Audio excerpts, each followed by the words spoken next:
bạn, rồi thay đổi hình thức cung cấp dịch vụ, thiếu những cái dịch vụ cho các con, hoặc là thay đổi môi trường học, thay đổi những cái việc cái tuân thủ rất là khó khăn, những cái nhiều điều mong đợi giữa phụ huynh và giáo viên có sự khác nhau, hoặc là cha mẹ không có thời gian, không có đủ những cái kỹ năng hoặc nguồn tài nguyên để áp dụng dạy cho các chương trình cho các con. And I should say, it doesn't mean parents are bad teachers. It's just that sometimes they don't have all the time and energy that the education system does. Yeah, không có nghĩa là ba mẹ mình không có giỏi, tuy nhiên mình không có đủ những cái kỹ năng cũng như thời gian để dạy cho con mình. So we don't have to identify what a child has as a disability or any disability. People do things for all the same reasons. They might have autism or ADHD or OCD, but behavior is behavior.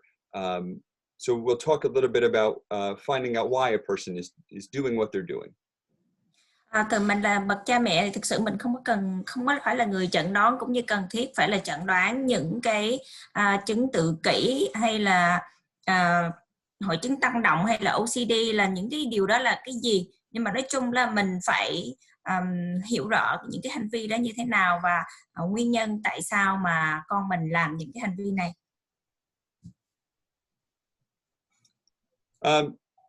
So we all do things that we do for a few very small reasons. They might look a little different, but we either do them to get something, so to get attention from a person, or to get an item, an iPad or food or something, or we do something to escape from something we don't like, or we do something because it feels good. Everything falls under these categories, one or the other.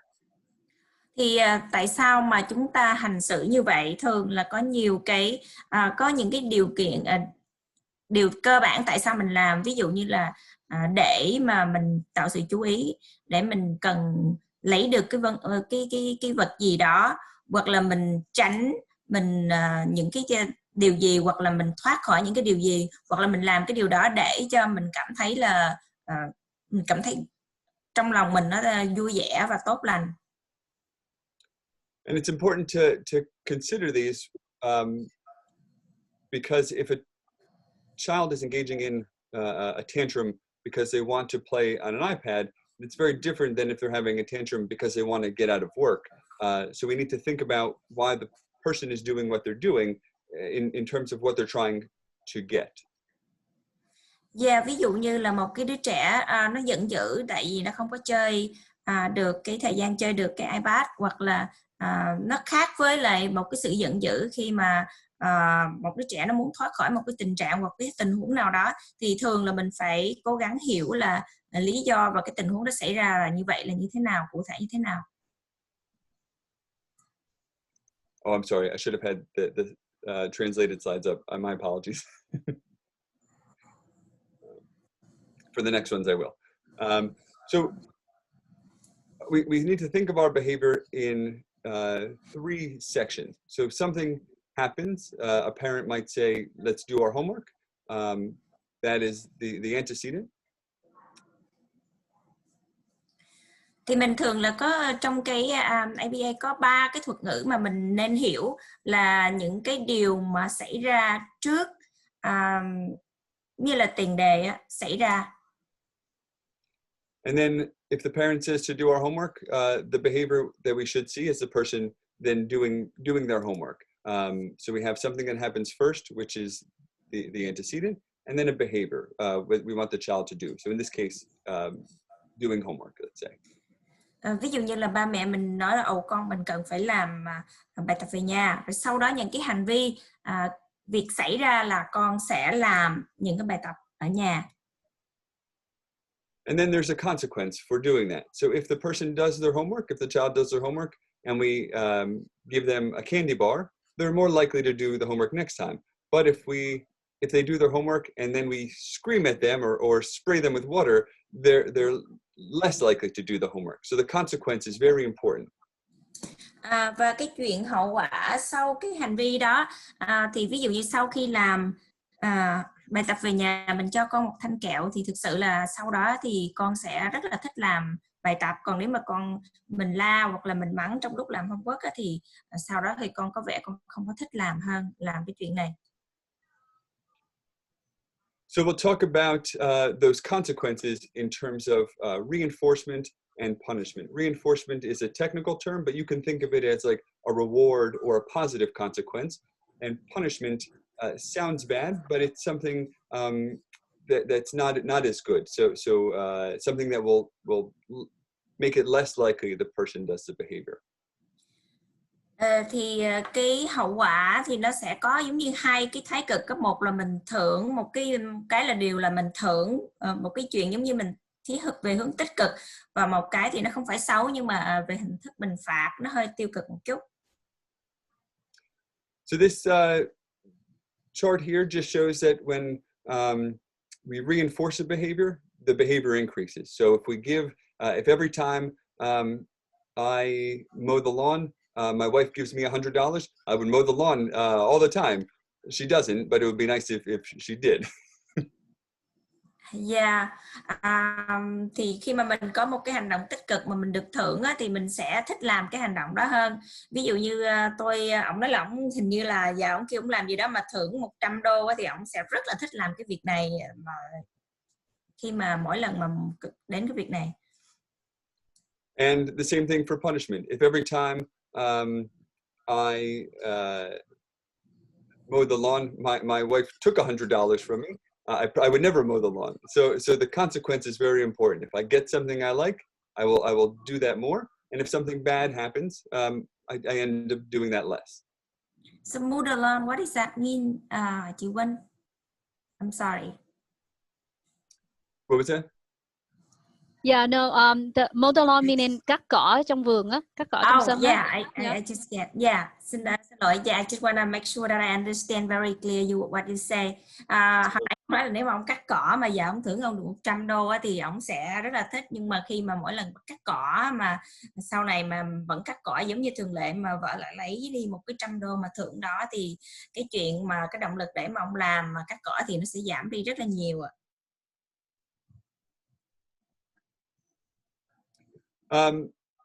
So again, reinforcement is very important. It's how we get people to do the things we want them to more often. When we go to work because we get paid, we go see our friends because it's fun. We do the things we want to do because something positive happens. It's a good experience. So reinforcement is important. Cái yếu tố mà gọi là thúc đẩy tích cực á, mà mình tặng thưởng, mình khuyến khích cái gì mà vui vẻ, mình khuyến khích đó, thì thực ra nó quan trọng lắm, bởi vì nó sẽ góp phần làm cho cái hành vi đó xảy ra thường xuyên và nhiều hơn. And we need to keep this in mind because sometimes we forget that and we expect a lot, but we don't provide enough reinforcement, right? So if I went to work for a week and they paid me $1, I wouldn't go back to work because it wouldn't be enough. And we need to remember that when we're working with children, specifically children with autism.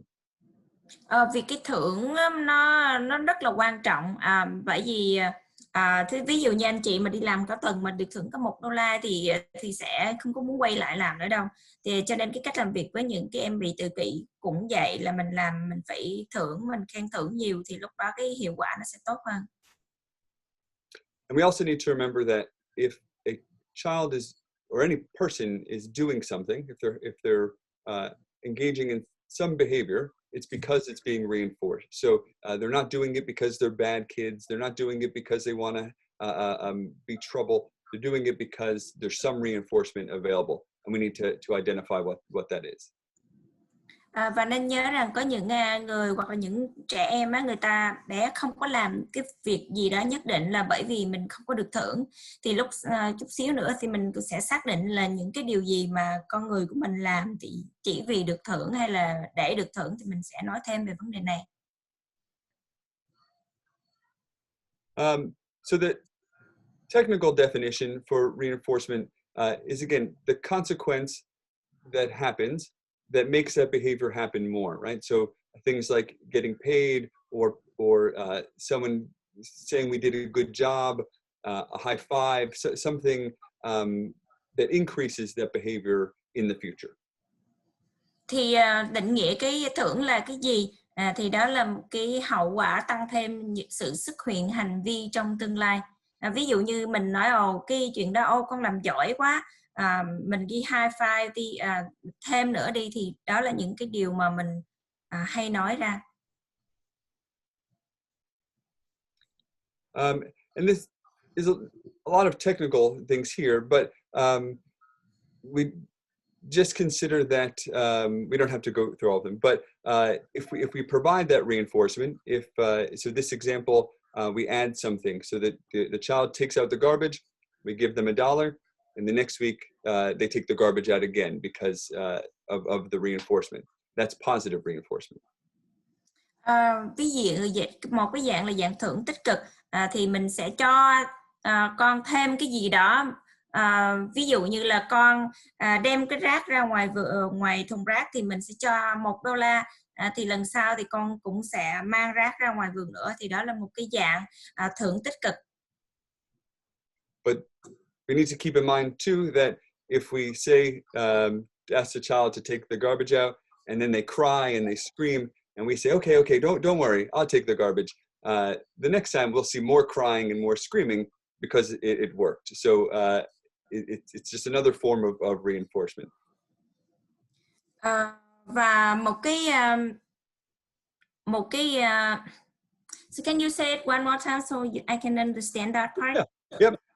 So if we ask a child to take out the garbage and they were to cry and scream because they didn't want to, and then we said, okay, don't worry, we'll take it out, then we might see more crying and more screaming because that worked to get them out of taking the garbage. Does that make sense?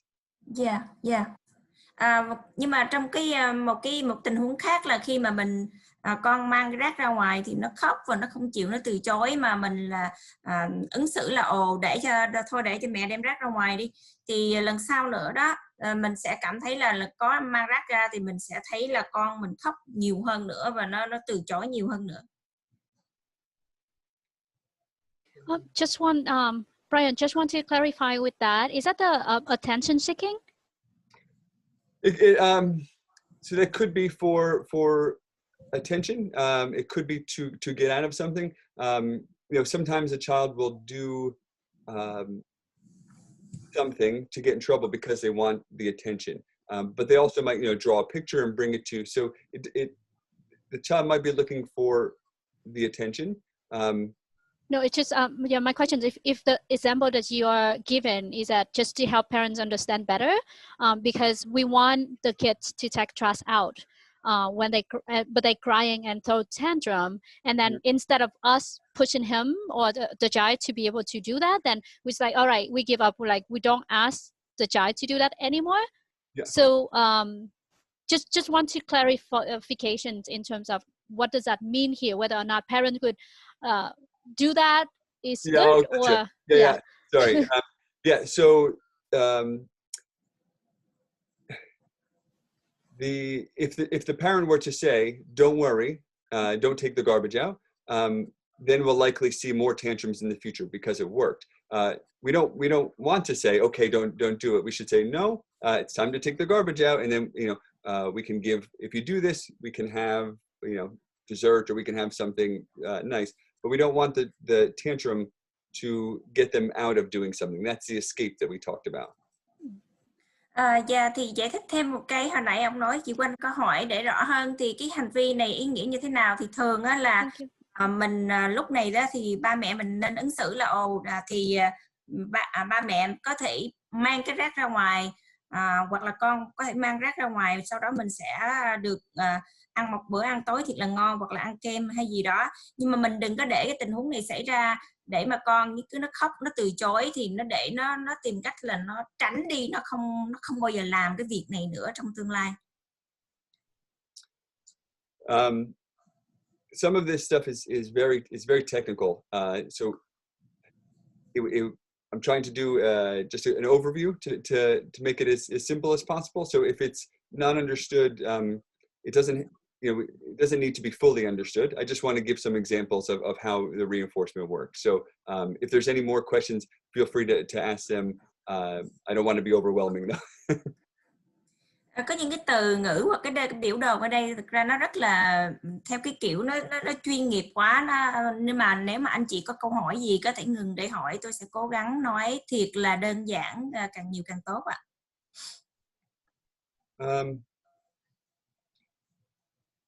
I'm going to skip these for now because they might make it a little more confusing, and I don't want to put too much, but they're on the slide, so at least people can review them and get the ideas of them. But I don't want to give too much because it might make it more confusing.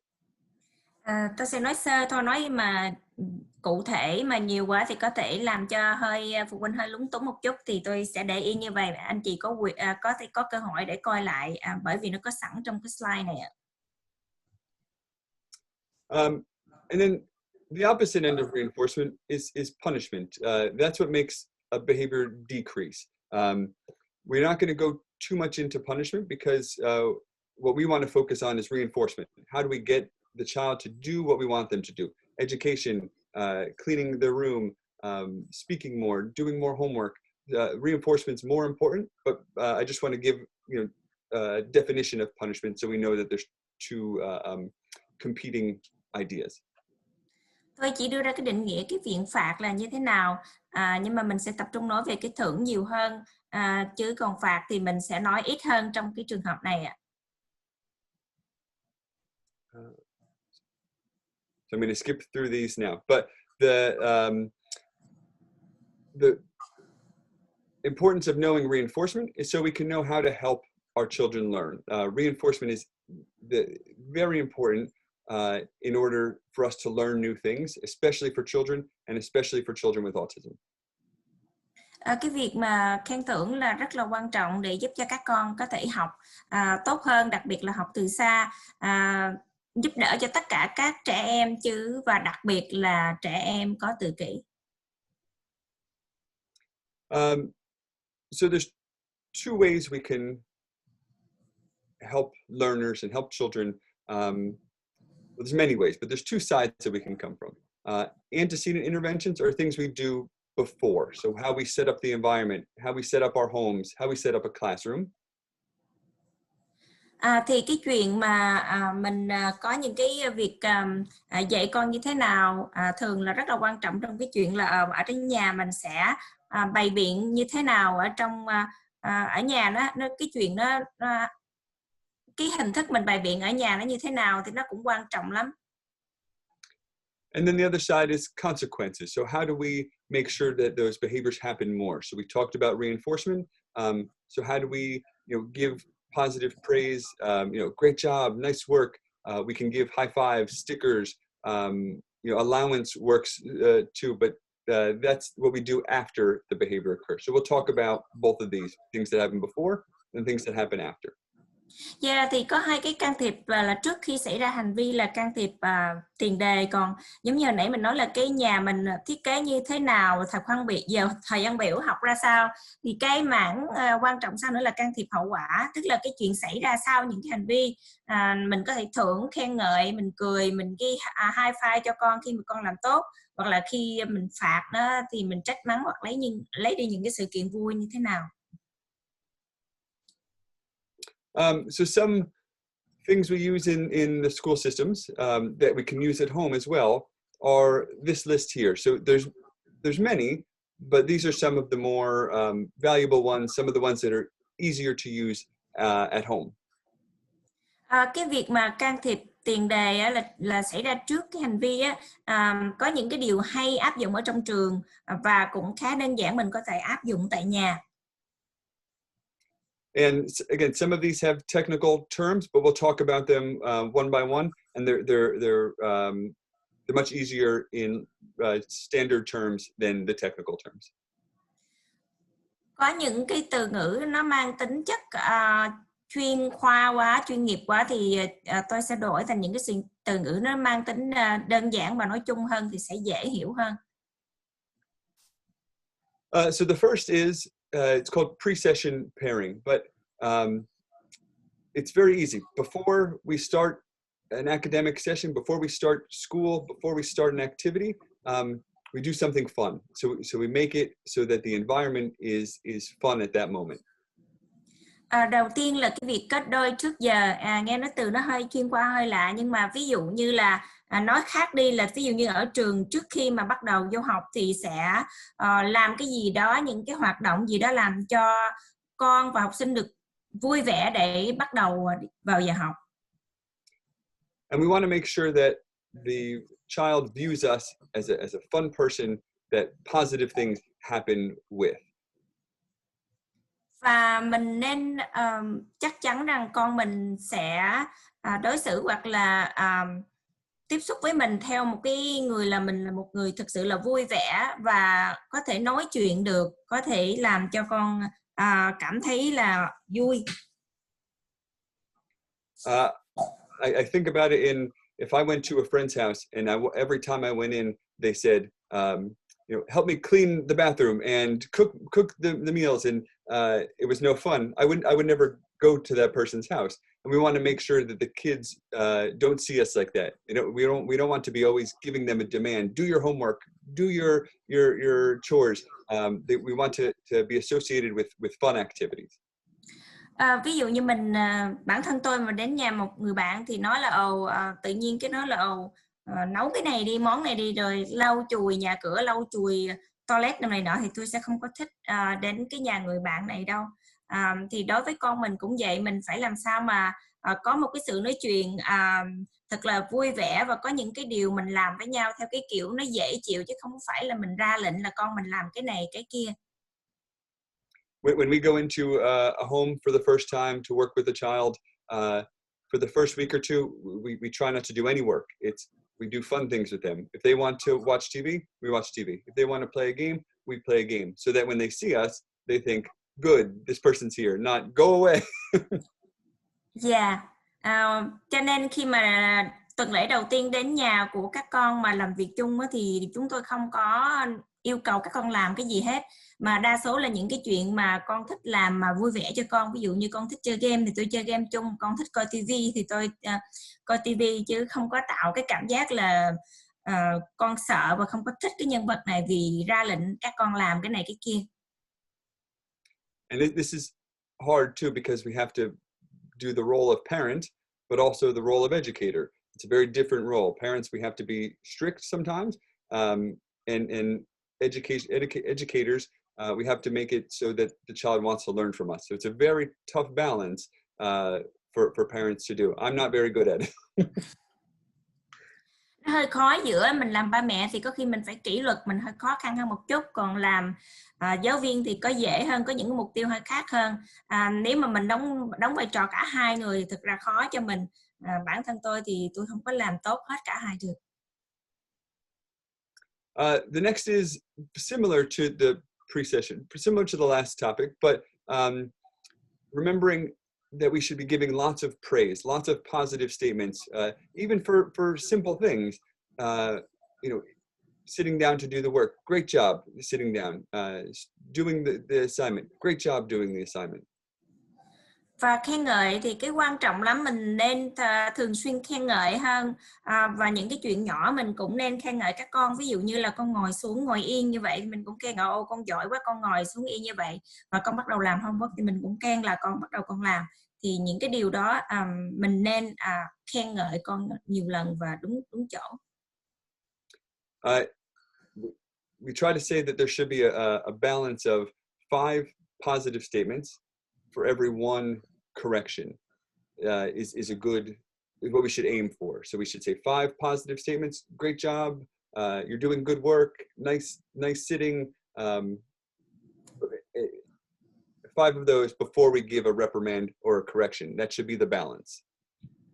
Thì một cái tỷ lệ mà gọi là cân bằng giữa cái khen với lại cái chỉnh sửa đó, thì làm sao mà mình khen ngợi động viên con là 5 lần, so với cái khác là 1 lần chỉnh sửa hoặc là mình trách móc con thôi. Cái tỷ lệ là 5-1. But when we go to observe, sometimes it's the opposite. Sometimes it's 20 redirections, reprimands. Don't do that. Stop this. You stop. Sit down. And 1 good job. So it's easier to notice when people are doing things wrong, but we should try to change so we notice when people are doing the right thing. It's hard though. Và nó hơi khó khăn khi mà thường mà chúng tôi khi mà theo dõi quan sát những cái người ABA dạy các con thì tôi thấy là có khi người ta kêu là ngồi xuống, hay là cái chuyện mà giống như là trách móc mà sửa cho con thì lại nhiều hơn là khen thưởng. Thì thực sự là mình nhận biết cái người nào mà làm việc đúng hoặc là những cái hướng tích cực của họ thì nó khó hơn là cái việc là mình thấy người ta làm sai và mình trách móc nhiều hơn. And again, I'm not very good at this. If you ask my wife and my children, they would say that I need to give more positive statements than redirection or reprimand. Thì là lần nữa này nói là tôi cũng không có phải là tốt ở cái lĩnh vực này. Nếu mà hỏi con hoặc là vợ tôi thì người ta sẽ thì vợ tôi sẽ có một cái nhận xét là tôi nên có những cái lời tích cực nhiều hơn là việc là trách móc hoặc là cứ sửa, giống như sửa lưng hoài là nhiều hơn. And these last two things are the most effective, but they're the hardest for parents to do because it's a change from what we're used to doing, right? Our role as parents versus our role as educators. So while these things seem basic, they're very important and they're very helpful. So just keep these in mind as we move forward through some of the other interventions. Hai cái chấm cuối cùng nó quan trọng lắm, bởi vì thực sự là nó có sự không có phân biệt rõ ràng hiện tại giữa ba mẹ với thầy cô giáo. Mình đã làm luôn hai cái vai trò. Tuy nhiên mình sẽ đọc lại là anh chị nên suy nghĩ kỹ, cân nhắc và có thể thay đổi cái cách mình đối xử với con. Thứ nhất là cân nhắc các lời góp ý bằng lời hoặc là không lời. Mình phải suy nghĩ kỹ trước khi mình góp ý. Và cái tỷ lệ khen ngợi để định hướng lại. Và trách móc thì cái tỷ lệ này nó cũng sẽ thay đổi. Ý ông nói là cái tỷ lệ khen ngợi nó nhiều hơn là trách móc.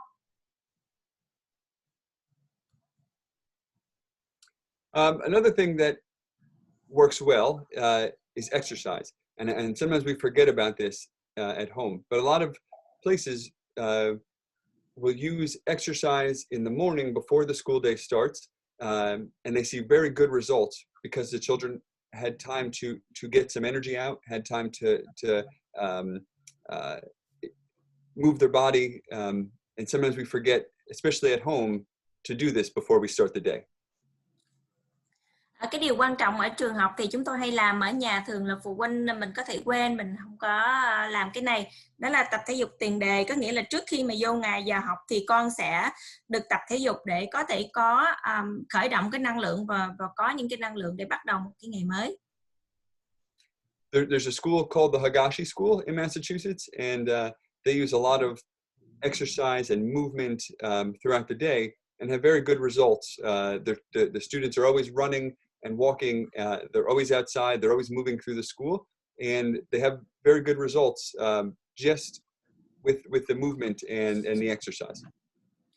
Có một cái trường gọi là Higashi School ở Massachusetts này, có một cái nghiên cứu là thấy là các học trò mà được tập thể dục mà trước bữa ăn hoặc là trước cái ngày, trong cái ngày đó thì cái hiệu quả rất là tốt, tại vì các con luôn vận động, luôn có cái năng lượng tích cực và giống như các con học ở trong trường có vẻ là kết quả tốt hơn.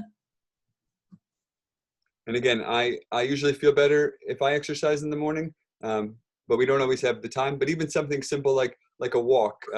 In the public schools, we would have children, walk in the gym in the morning or go outside for a walk. And there's a difference when they sit down to learn if they've had the ability to do some exercise. Tôi cảm thấy lúc nào cũng phấn chấn, vui vẻ hơn nếu mà tôi tập thể dục trước một cái ngày làm việc của mình. Ở trường thì có khi là không có đủ thời gian, nhưng mà có nhiều trường người ta cho các con đi bộ vòng quanh ở trong trường học, trong phòng gym thì cả một cái việc mà tập thể dục ngắn như vậy nó cũng ảnh hưởng rất là lớn tới cái chuyện mà nguyên ngày con học như thế nào. And again, this is something just to think, if you can do this in your home. It might not be easy to do. When it gets colder out, it's tougher to go outside. But just the last three things we talked about, they don't require a lot of us. We can put them in place relatively easy. We just have to make it part of our routine. More positive statements, some more movement, just things to incorporate into our day, into the environment. Thì anh chị có thể nghĩ cái chuyện mà tập thể dục này trước cái một ngày của mình ở trong môi trường tại nhà nó xảy ra nhiều hơn. Thực ra nói thì dễ nhưng mà làm thì hơi khó hơn, nhưng mà mình làm ví dụ như đầu tiên là mình khen thưởng là nhiều hơn nè, thứ hai là mình sẽ cố gắng tập thể dục ngắn thôi, nó thường xuyên hơn, mình tạo một cái thói quen mỗi ngày cho cả gia đình của mình. The next one is, again, seems very simple, but it works very well. Activity choice. Allow the child to choose the order that they want to do the work. Tiếp theo là cái chọn hoạt động. Mình sẽ cho phép các con chọn những cái hoạt động theo cái thứ tự như thế nào. And we can make it very structured. So if there are 5 things to do, here we have math, reading, and science for these 3. We can ask which one they want to do first, second, third. So they get to pick how they want to do it. Because it usually doesn't matter which order we do it in. It just has to be done. Và cái sự chọn lựa này thường nó sẽ không có ảnh hưởng được là cái thứ tự nó cũng không có quan trọng, mà quan trọng là làm sao để hoàn thành thôi. Ví dụ như có 3 môn học trong ngày là toán, đọc hoặc là science là khoa học, thì mình sẽ cho các con có cái quyền ưu tiên là chọn môn nào học trước, và để cho các con chọn con muốn cái nào làm trước, cái nào làm sau. And if we think about this in our lives too, if every day I went to work and my boss said, 9 o'clock, you send an email. 10 o'clock, you talk on the phone. 11 o'clock, you do this. I wouldn't be too happy, right? I have the work to do, and I have the time to do it, and I get to choose when to do it, and that makes my day better. Similar for students, if they have to do certain things, and they can pick the order, it's more likely that they'll do it if they can pick the order. Thì giống như mình là người lớn, khi mình đi làm sếp mình nói 9 giờ phải vô làm, rồi 10 giờ phải gọi điện thoại, rồi 11 giờ phải làm cái gì đó, bắt buộc phải làm theo cái thứ tự, thì thực ra mình cảm thấy mình không có thích đâu. Mình sẽ thích chọn những cái điều mà mình làm theo thứ tự như thế nào. Trẻ con cũng vậy, những cái môn học và những cái điều mà con có thể làm, thì nếu mà cho cái quyền lựa chọn mà con làm thì sẽ làm con phấn chấn, và cái khả năng mà con hoàn thành nó sẽ nhiều hơn. And again, a lot of these things seem very simple, but there's a lot of research to support it. When we use these things, activity choice, exercise, praise, more work gets done. There's less tantrums, less challenging behavior. We're more effective. So these things seem easy. They take some time to plan, but they work very well, and there's lots of research to support it. Những cái điều mà nãy giờ mình nói tưởng chừng như đơn giản, dễ thực hiện, nhưng mà nhiều cái nghiên cứu cho rằng nếu mà mình khen thưởng nè, mình tập thể dục trước ngày á, hoặc là mình cho các con chọn những cái hoạt động trong ngày, 3 cái lĩnh vực này tưởng chừng đơn giản, nhưng mà mình càng thực hiện theo một cái cách thường xuyên, thì cái hiệu quả mà các con thực hiện những cái điều mà mình muốn hoặc là mình mong muốn nó nhiều hơn, rất là nhiều. I've been talking for a while now. Is there any questions on any of these so far? There's still more of these, but before we go any further, did I talk too much, too fast? Any questions? Tôi nói không biết có nhanh lắm không, thì nhiều lắm không, thì anh chị có thể đặt câu hỏi không ạ? Trước khi tôi nói tiếp những cái vấn đề khác.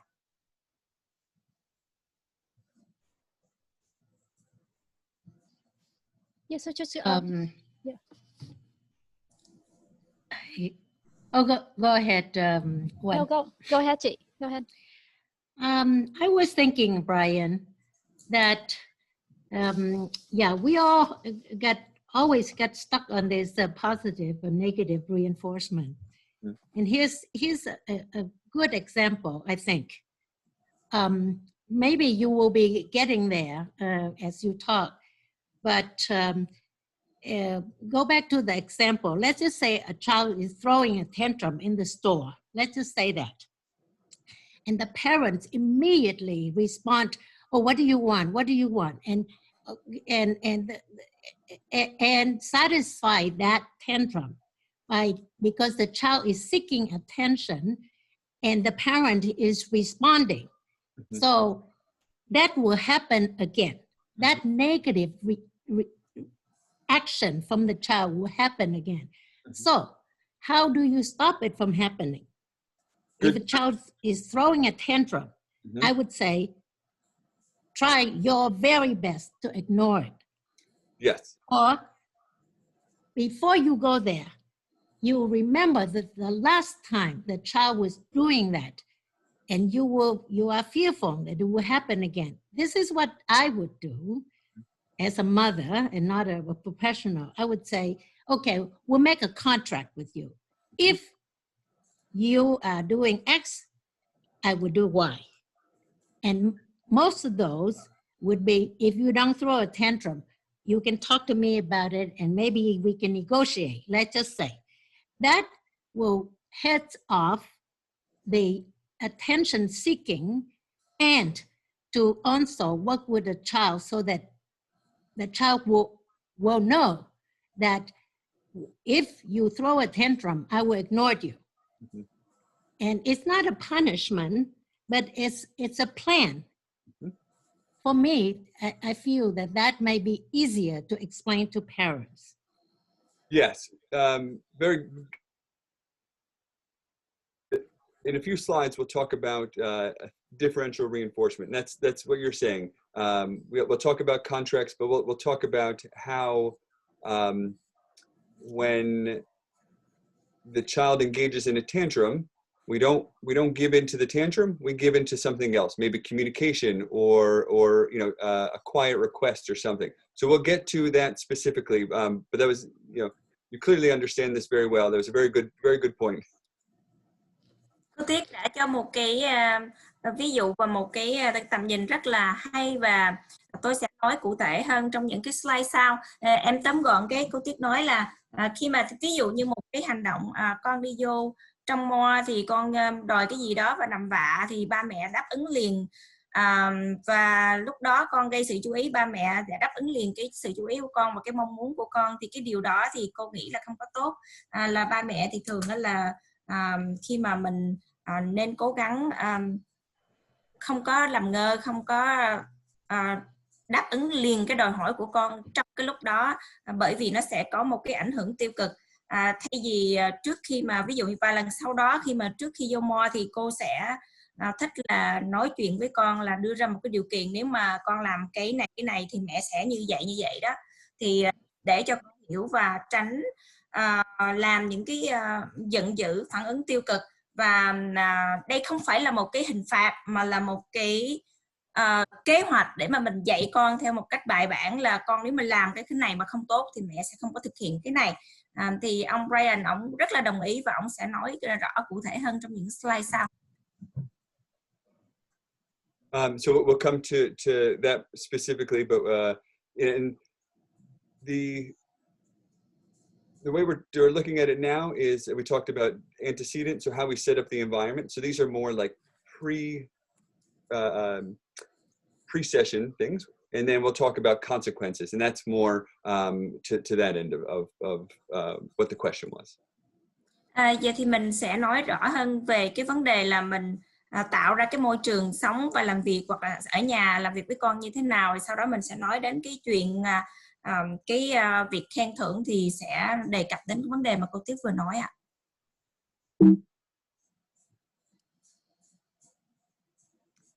The next thing to consider for educational purposes is the work too much? Is it too hard? Does the child not enjoy it? Does it take too long? Is it not important to them at that moment? So we need to consider a lot of these factors. Có những cái yếu tố mà mình còn phải chú ý nữa, là ví dụ như mình điều chỉnh cái giáo trình học để giúp cho việc học không có quá khó khăn và choáng ngợp mới lạ với con. Ví dụ như là mình sẽ coi lại cái học có quá khó hoặc quá dễ, bé có không thích hay là có nhiều điều mới mẻ hay không. And it may not be as big of a deal in school because the teacher has a curriculum, has a plan set. As a parent, I don't have that. So what I'm teaching might be too hard. It might be too easy. I might be teaching it wrong. So we have to consider that we might have to revise things. We might have to change some aspect of the education. Có thể ở trường thì cái mọi chuyện nó đơn giản hơn và nó có lịch thời gian biểu, cái cách học và môn học nó như thế nào rất là rõ ràng. Còn ở nhà thì mình không có những cái điều cụ thể này, cho nên có thể cái cách mình dạy quá khó quá dễ, hoặc là mình không có theo đúng như cái chương trình học ở trong trường, cho nên là phụ huynh mình có thể phải thay đổi cái sự mà mình mong muốn cái mục tiêu cái học như thế nào, có nghĩa là mình phải hạ thấp mục tiêu xuống, chứ thực ra không có đòi hỏi cao giống nhiều như ở trường được. And one of the ways to do this is to look to your teachers for support. So if we are learning from home, or if we have a combination of home and in school, reach out to the teachers if we're having a tough time instructing, or if the material is too much, ask the teacher for help. We don't have all the answers, but they might be able to give us some additional support, so we don't have to do it all on our own. Có những cái giáo trình nhiều quá khó khăn, hoặc là cái điều mà mình không thể thực hiện được ở nhà, cách làm mình có thể là liên lạc với cô giáo để cần sự hỗ trợ. If a child can sit for 1 hour in school and learn, it doesn't mean that they can sit for 1 hour at home and learn. It's a very different environment. There's a TV at home, there's video games at home, there's brothers and sisters. So maybe 1 hour is too much. So maybe we do 15 minutes in sessions to make it easier. So just small things like that to change the way we're instructing can have big effects. Ở trường con có thể ngồi 1 tiếng đồng hồ để học, nhưng mà ở nhà thì mỗi trường nó hơi khác, thì con có thể không có ngồi học 1 tiếng đồng hồ được, bởi vì có TV, có video game, có anh chị, có những cái điều mà phân tán xung quanh, cho nên có thể mình chia nhỏ ra là mỗi lần con học khoảng 15 phút hoặc là 20 phút chẳng hạn, thì những cái điều chia nhỏ như vậy sẽ giúp đỡ nhiều.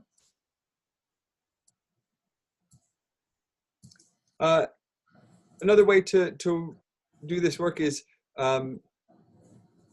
start off with smaller demands. Right? So at school, again, they may have 1 hour of work or 10 worksheets they can do, but at home it might be very different. So we can start with 3 or 4 problems and move up to 5 or 6 or 7.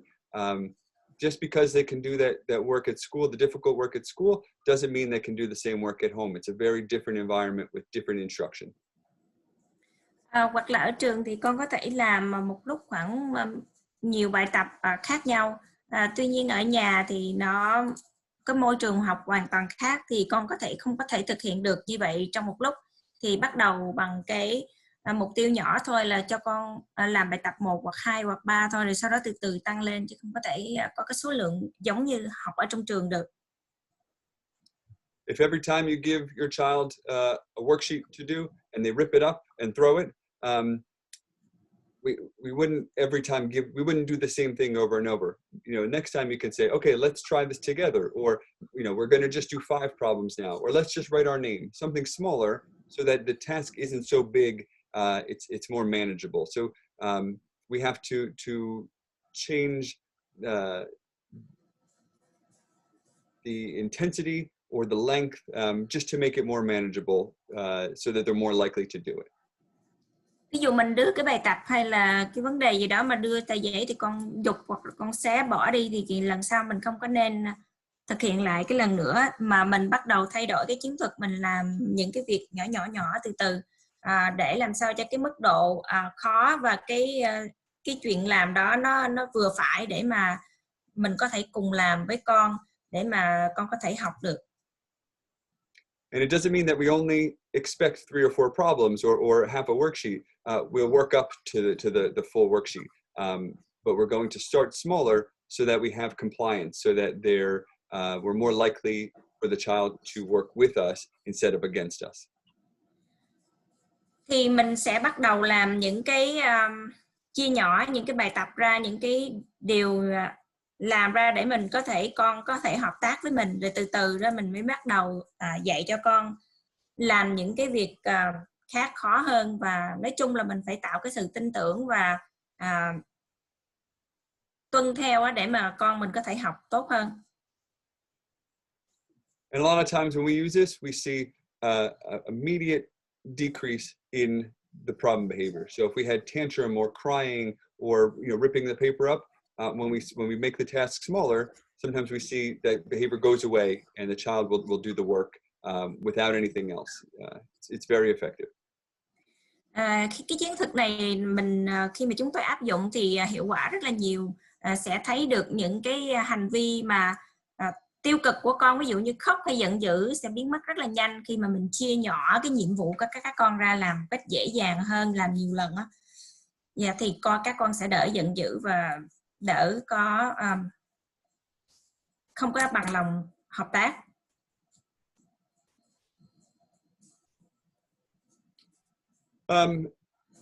Yeah, so excuse me, Brian. So before you move forward, there's just one question from parents online. Hopefully that you can answer this. So this is in regarding making a choice of activity also.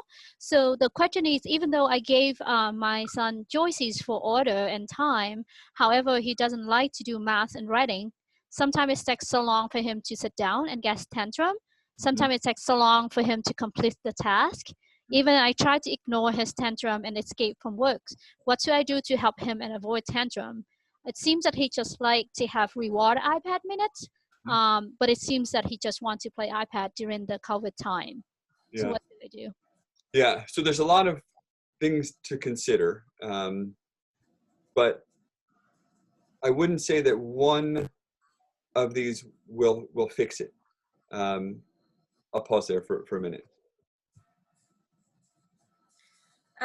Thì cái câu hỏi là anh ở nhà con của chị có khi mà chị có offer là đưa cho con chọn ra những cái điều mà theo cái thứ tự, những cái hoạt động mà con học á, ví dụ như toán, science, reading á, thì thường là con giận dữ và rất là lâu con mới có thể chịu ngồi yên để học, và đặc biệt là môn toán với môn đọc thì con không có thích, và có vẻ là con muốn cái khác, ví dụ như con chơi iPad. Thì làm thế nào, cái câu hỏi là làm thế nào để mình có thể cho con mình chỉ cho con mình học mà thay vì nó bớt giận dữ và nó bớt đòi đi cái thời gian chơi mà mất tập trung nhiều hơn. So can you answer the question one more time, please? Yes, I'm just going to go back so I can have the slide with this slide. So I think a combination of these things is what's the most effective. So giving the choices, but also making sure that when the small amount of work is done, we have a lot of praise. When the non-preferred demand is given, a small amount of it. So they can pick the sequence, but it's also when if let's say science is not preferred, a very small amount of science, maybe 2 questions, and then move on to the iPad. So it's short time. They get to pick, and that activity is a short activity. Thank you. Thì tôi nghĩ là không có một cái câu những cái yếu tố mà kết hợp giữa những cái hoạt động mà trong cái bảng này sẽ giúp cho chị mà chỉ cách dạy con. Ví dụ như là trong cái trường hợp này là cho con học ngắn lại, cho con không phải là tự chọn cái môn học mà là cái thời điểm học sẽ ít lại.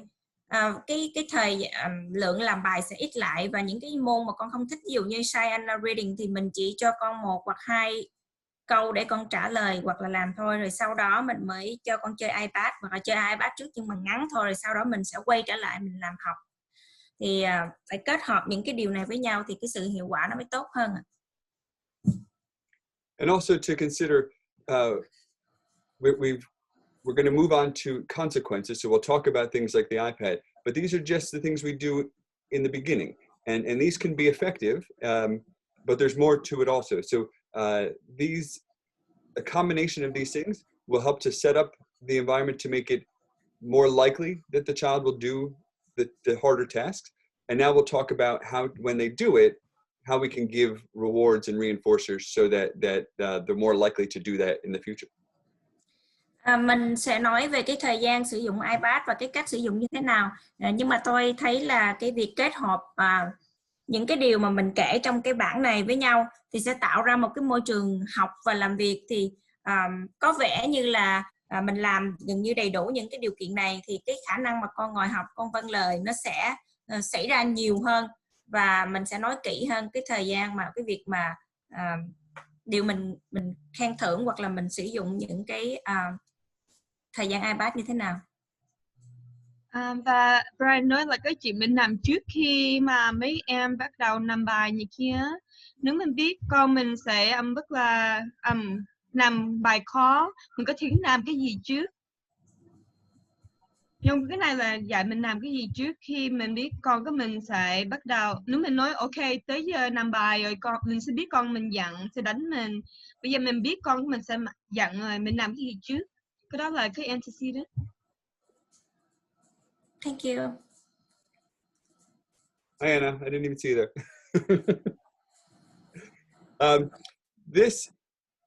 This is very technical, but I want to say just a quick about. This was tough to translate, but what I want to say about it is we have to consider what we're changing when we ask the person to do work. Should I pause now? I have more to say about it, but I don't want to say too much before.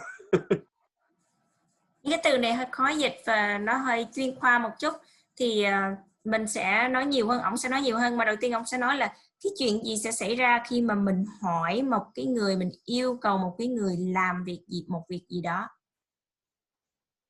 When we start a work day, education at home, a lot of times the child is, watching TV, playing the iPad, having a good time, and we turn from good time to a bad time very fast, right? They're having a good time. It's morning, they had breakfast, and now it's time for school. A lot of times we say, no school, because we're changing too quickly. So sometimes we need to think how to slow the change, right? Small work, set up a schedule, and we'll talk about ways to make that transition easier so that they're not so resistant. Thì thường là ở nhà có khi mà con đang chơi game hoặc là đang có một cái thời gian rất là vui vẻ, mà bây giờ chuyển qua đi học thì là một cái thời gian rất là chán và không có tốt, thì sẽ bị phản ứng liền, con phản ứng liền. Cho nên mình làm sao cái sự chuyển đổi mà từ những cái hoạt động mà đang có thời gian vui vẻ mà chuyển qua thời gian học á, làm sao mà mình chuyển qua một cách từ từ và nó dễ dàng hơn á, thì là cả một vấn đề.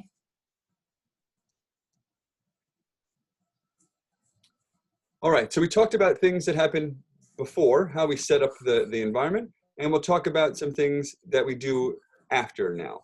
So we have these terms, differential reinforcement, don't have to worry about all the letters, extinction and punishment, but we'll talk about these as the consequences. Hồi nãy thì mình nói về cái vấn đề là môi trường mình ở nhà mình tạo ra như thế nào để cho con dễ dàng học tập hơn. Và bây giờ mình sẽ nói về vấn đề can thiệp tiền đề. Cái vấn đề là khen thưởng khác nhau như thế nào. Có 3 cái từ, có DRO, DRA này thì anh chị cũng không có cần phải biết được cái thuật ngữ như thế nào. Mình sẽ nói cụ thể hơn ạ. I'll go to this one so it's translated. So when we talk about differential reinforcement, we're going to reinforce what we want to happen and not reinforce what we don't want to happen. Do you want to explain that and then okay. Mình sẽ nói về cái việc mà khen thưởng á, cái sự khác nhau của khi mà khen thưởng như thế nào.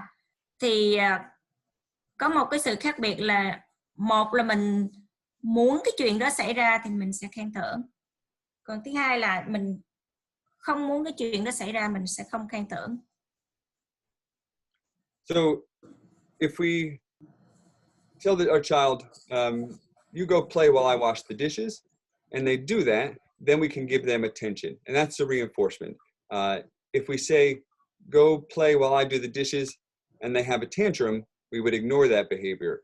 So when they talked about at the store, the child having a tantrum, we want to make sure that we're providing attention and praise and reinforcement for the appropriate behaviors for following directions, and we're not going to do that for the tantrums or the inappropriate behaviors. Ví dụ có những cái điều mà những cái hành vi mà gọi là con tốt, con giỏi á, thì mình sẽ khen, và những cái hành vi mà không có tốt, ví dụ như là con nằm vạ ở trong cái small hồi nãy thì mình sẽ không có khen thưởng. Ví dụ như trong trường hợp là con đi chơi để mẹ rửa chén thì con sẽ tự chơi, rồi lúc đó mình sẽ khen hoặc là mình chú ý đến trẻ. Còn nếu mà con đi chơi đi mà mẹ rửa chén mà con nằm vạ, con không có chịu á, thì lúc đó mình sẽ không có khen, hoặc là mình sẽ làm lơ đi, mình không có chú ý đến cái hành vi này nữa. And for education, when we're homeschooling or homework, if we ask the child to do their work and they start to do it, they go to sit down, then we provide that praise. Great job sitting down. Great job doing your homework. Great job. You can have the iPad when we're all done. If they were to break the pencil or fall to the ground, we would just ignore and maybe say, when you're ready, you can start your work and we can have the iPad. So we're not going to give the praise unless they're doing what they're supposed to be doing, and we're going to ignore the other behaviors. Hoặc là trong cái chuyện học là khi mà con bước vô ngồi xuống học làm homework thì lúc đó mình khen, ô con giỏi quá, con ngồi xuống con học đàng hoàng.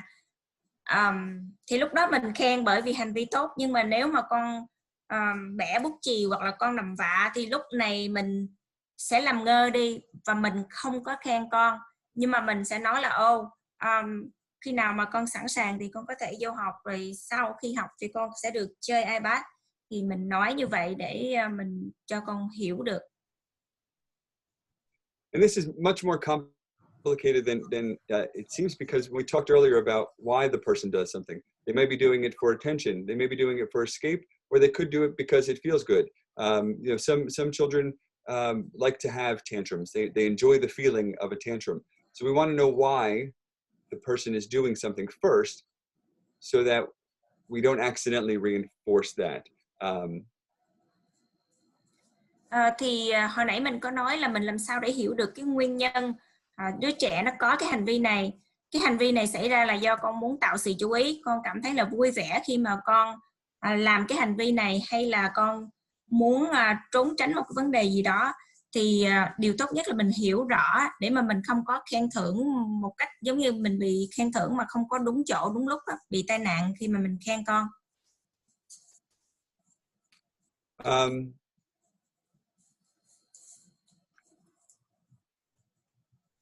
So when we are considering how to reinforce appropriate behaviors, sometimes we want to think what we don't want the person to do, right? So we want them to do their work, but we don't want them to have a tantrum. We want them to play quietly, but we don't want them to play the drums on pots and pans. So we have to think what we want them to do and what we don't want them to do.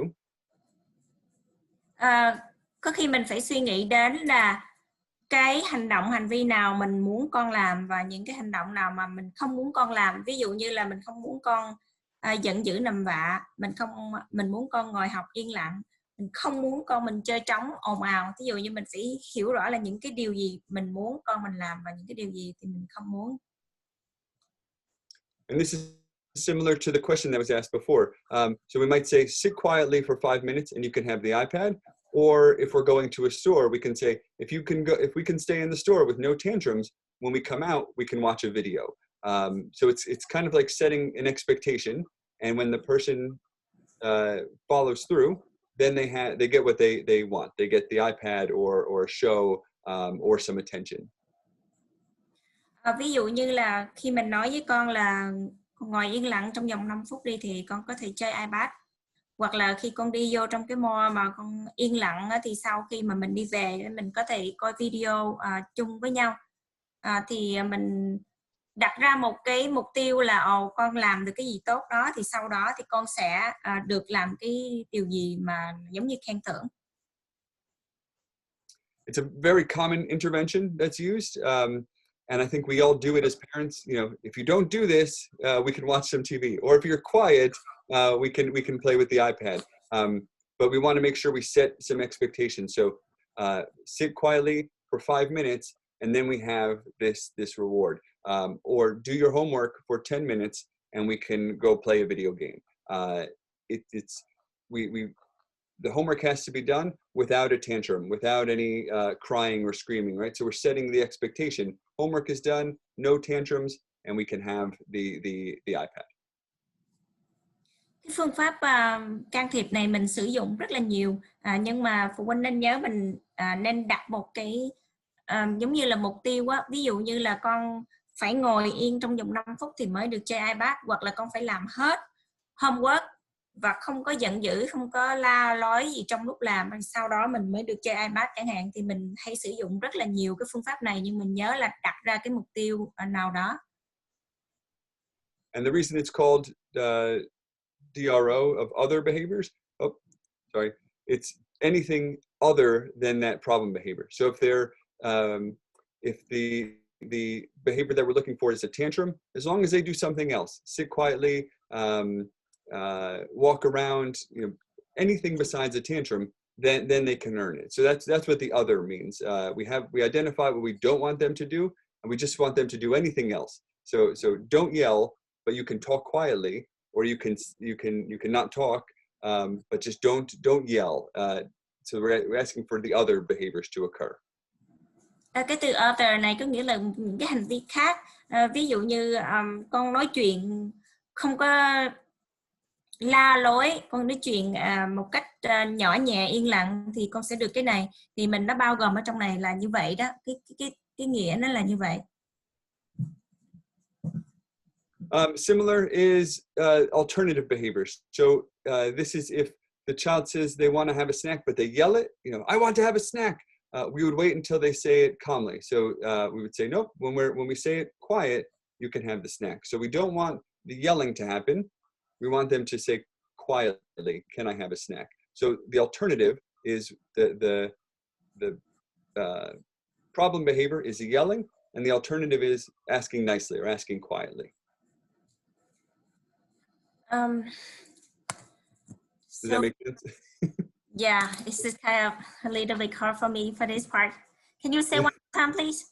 Yeah, maybe an easier example is, so some of the children we work with, if they want attention, they might hit the person, and then we wouldn't respond to that. We would teach them to tap the person nicely on the shoulder.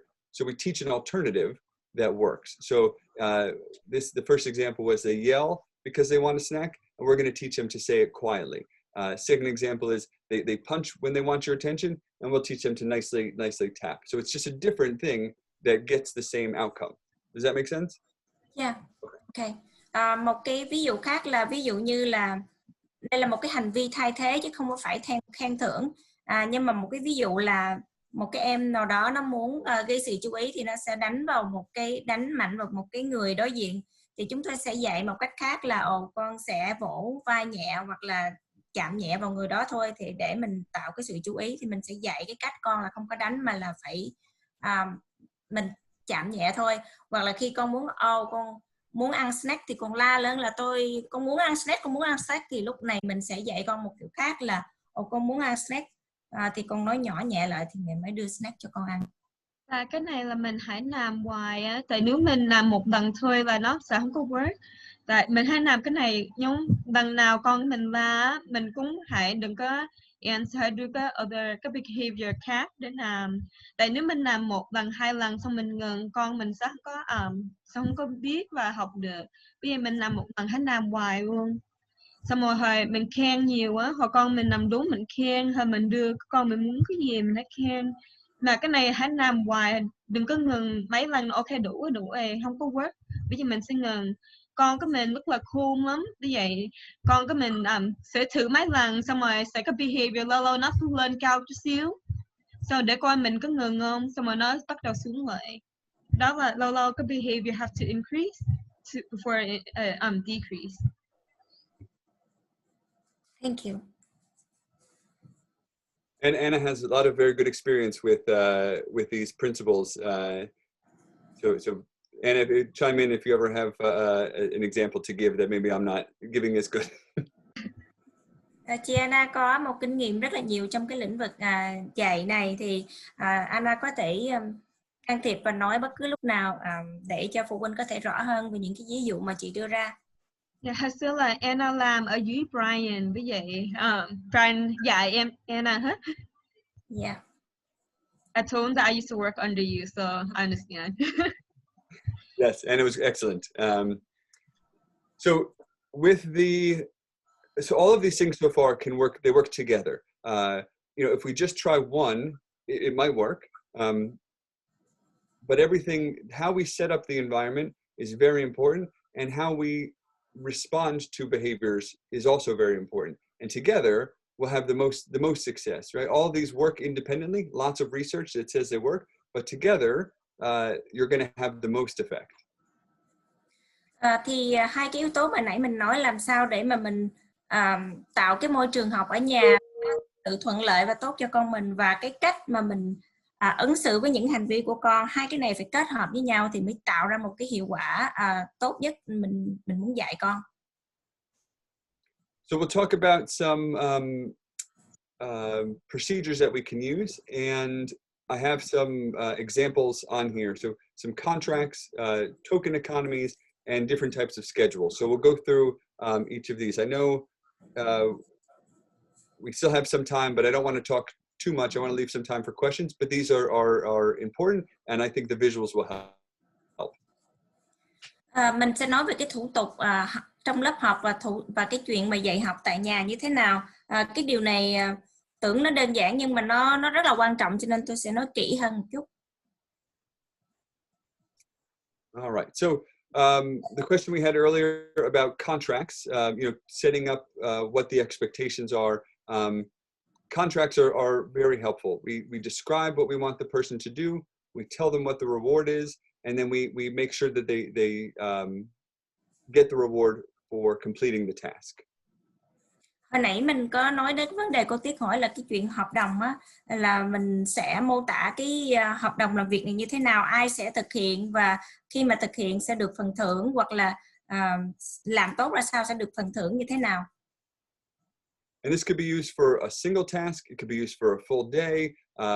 So we might say, we're going to do, if we do our math homework, we finish the 10 problems, then we can have the iPad. Or we could say, if we do, 2 hours of work in the morning, then you have a half an hour break. So we can set up the contract and explain to the person what the expectations are and what the reward will be for completing it. Thì mình có thể áp dụng cái hợp đồng này cho nguyên một ngày, hoặc là trong từng một cái hành động cụ thể. Ví dụ như là con làm được 10 cái bài tập thì con sẽ có chơi được iPad 30 phút chẳng hạn. Thì mình sẽ nói cụ thể là từng cái việc làm, cái hợp đồng đó làm như thế nào, ai thực hiện được khi nào thì sẽ có kết quả khen thưởng như thế nào. And you can do this with a written contract. You can make it formal so the person has to sign it. You can make it with a dry erase board before you go to a place. Sometimes we'll have families that in the car, before we go into the store, we'll say we have to, no yelling, no breaking things, no running. And if they can do that, then they get the iPad in the car. So it can be used for a variety of things, written, verbal. It's very versatile. Có thể mình làm cái hợp đồng này mình viết ra hoặc là nói cụ thể, nhưng mà ví dụ là khi mà con đi vô mall thì con không có được đập phá cái gì, không có được chạy nhảy lung tung, không có kiểm soát. Thì sau khi mà nếu mà con thực hiện cái này thì con sẽ được coi iPad trên xe. An important part of this though is the feedback. So if the person doesn't meet the contract, if in the store they they run away or they run outside of the store, then they wouldn't get what they were supposed to earn, which could make a very difficult situation, right? If the child wants the iPad and now they don't get it, it could be tough. But we would have to be consistent with that. So that the contract helps because it spells out exactly what the expectation is. Thì trong cái trường hợp mà mình có cái hợp đồng với con mà con không thực hiện được thì có thể con không có được cái phần khen thưởng, có thể tạo ra một cái tình huống là không có được suôn sẻ, vui vẻ, tốt, đẹp lắm. Nhưng mà đây là một cái quy định, nếu mà mình không làm được thì con sẽ không có được coi iPad. Thì cái này phải thực hiện và cần thực hiện đúng và lặp đi lặp lại thì cái hiệu quả mới có. And it doesn't just have to be written. I know some children with autism, some younger children may not be able to read, so a written contract wouldn't be helpful. but you can, pictures are also useful. So a picture of the child walking, or a picture from the internet of the child sitting, and then a picture of the iPad or of a snack when they're done. So it doesn't just have to be for people who can read. It could also be for individuals who can't read, are too young, haven't learned how to read yet. So again, pictures work as well as words. Cái hợp đồng mà nãy mình nói là mình viết xuống, nhưng mà có những cái em nhỏ chưa có biết đọc, hoặc là những em tự kỷ không có đọc được, thì mình có thể dùng hình ảnh, ví dụ như là hình ảnh một cái iPad hoặc là hình ảnh một cái em bé đang ngồi, thì mình có thể dùng cái hình ảnh này để tạo ra cái hợp đồng với con.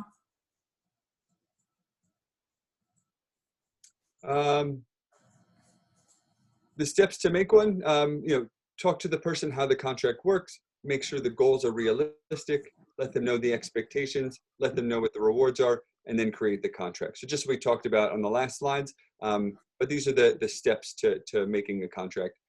Similar how we would make a contract if we want someone to, build the stairs at our house or redo the kitchen or something. Các bước để thực hiện hợp đồng như thế nào? Thì đầu tiên mình sẽ thảo luận nói với con là việc thành lập thực hiện ra sao, mục tiêu thì có thực tế hay không, mong đợi của cái hợp đồng này là gì, phần thưởng của con sau khi thực hiện cái hợp đồng là gì, và sau đó mình viết ra cái hợp đồng. The next one is token economies, and a lot of children with autism have a token economy in their school setting or in their home programs, but it's I'll show a picture of it in a moment, but it's a way that the child can earn the things they want for doing the things that we expect them to do. So can you say one more time for this part? Yeah. I don't understand about the token. I'm sorry for that. Yep. I'll show the picture because it might be a little easier to show. So for this example, we have what the person is working for. They're working for the computer. They want to earn that.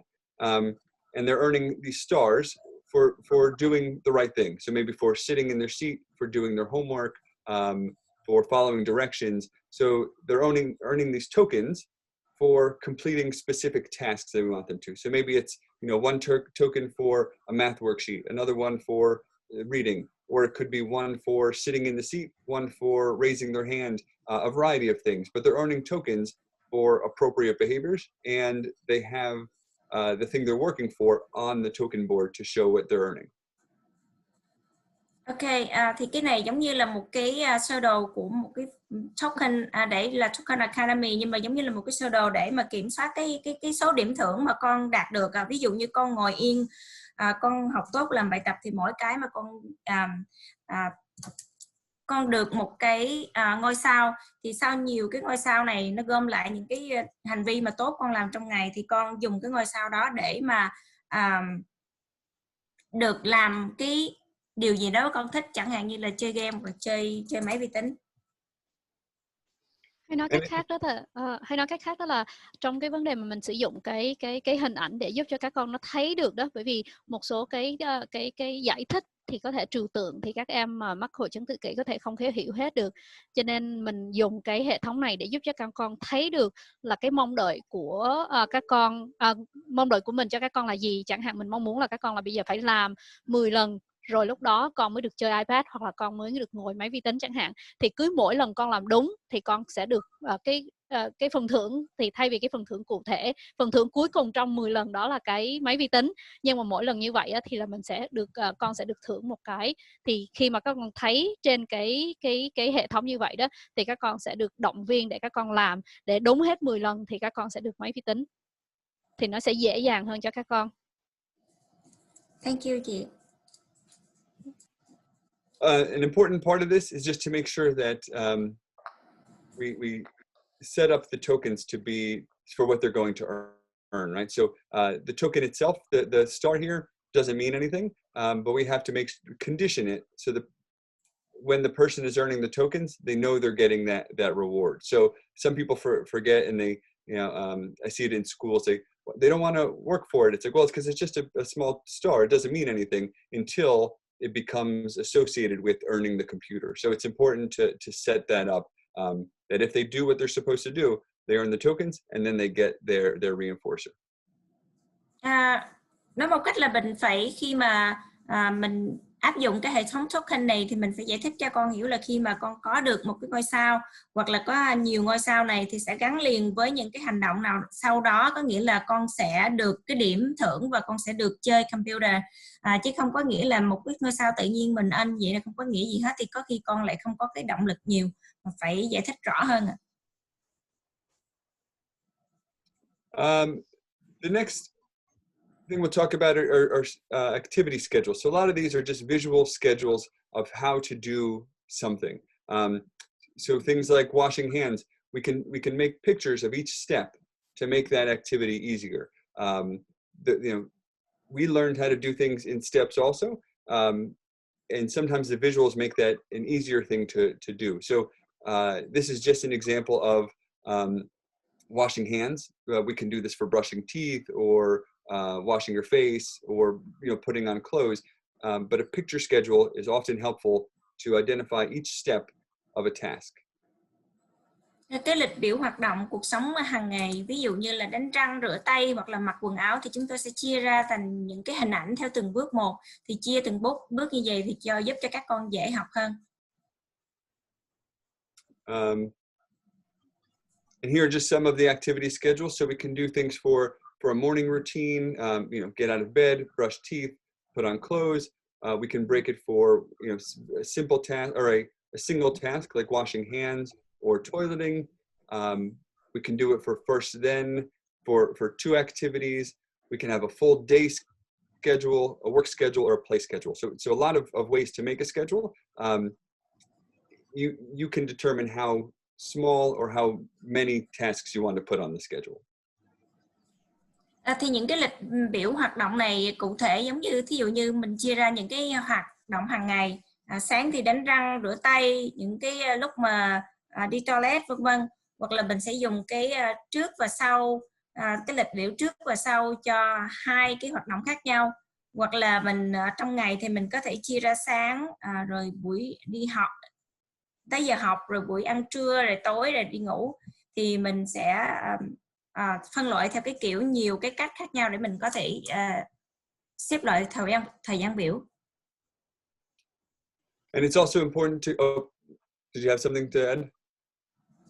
No, I just maybe if you can explain a little bit more in terms of the rationale behind why it's needed to have the scheduling, because usually the psychology is like, parents. Usually at school, we have all of the schedule and all of that visual, but at home, we just want the home setting. No, we don't want like really kind of structures to have the schedule at home either. So maybe if we can explain a little bit more, like what is the rationale and what is the main reason why we need to have the schedule in the home for parents, it could be helpful.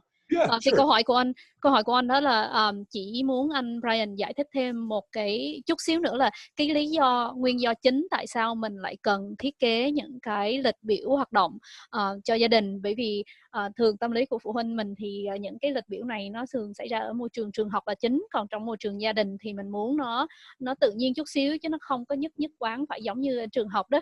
Thì cái nguyên do chính yếu là tại sao mình cần như vậy thì muốn anh Brian giải thích cụ thể thêm chút xíu. Thank you.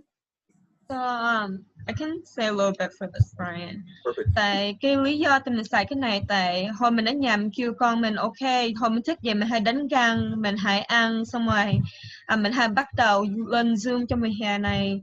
Tại sao mình hay nói con mình hay là sao mình hay coi cái hình nữa?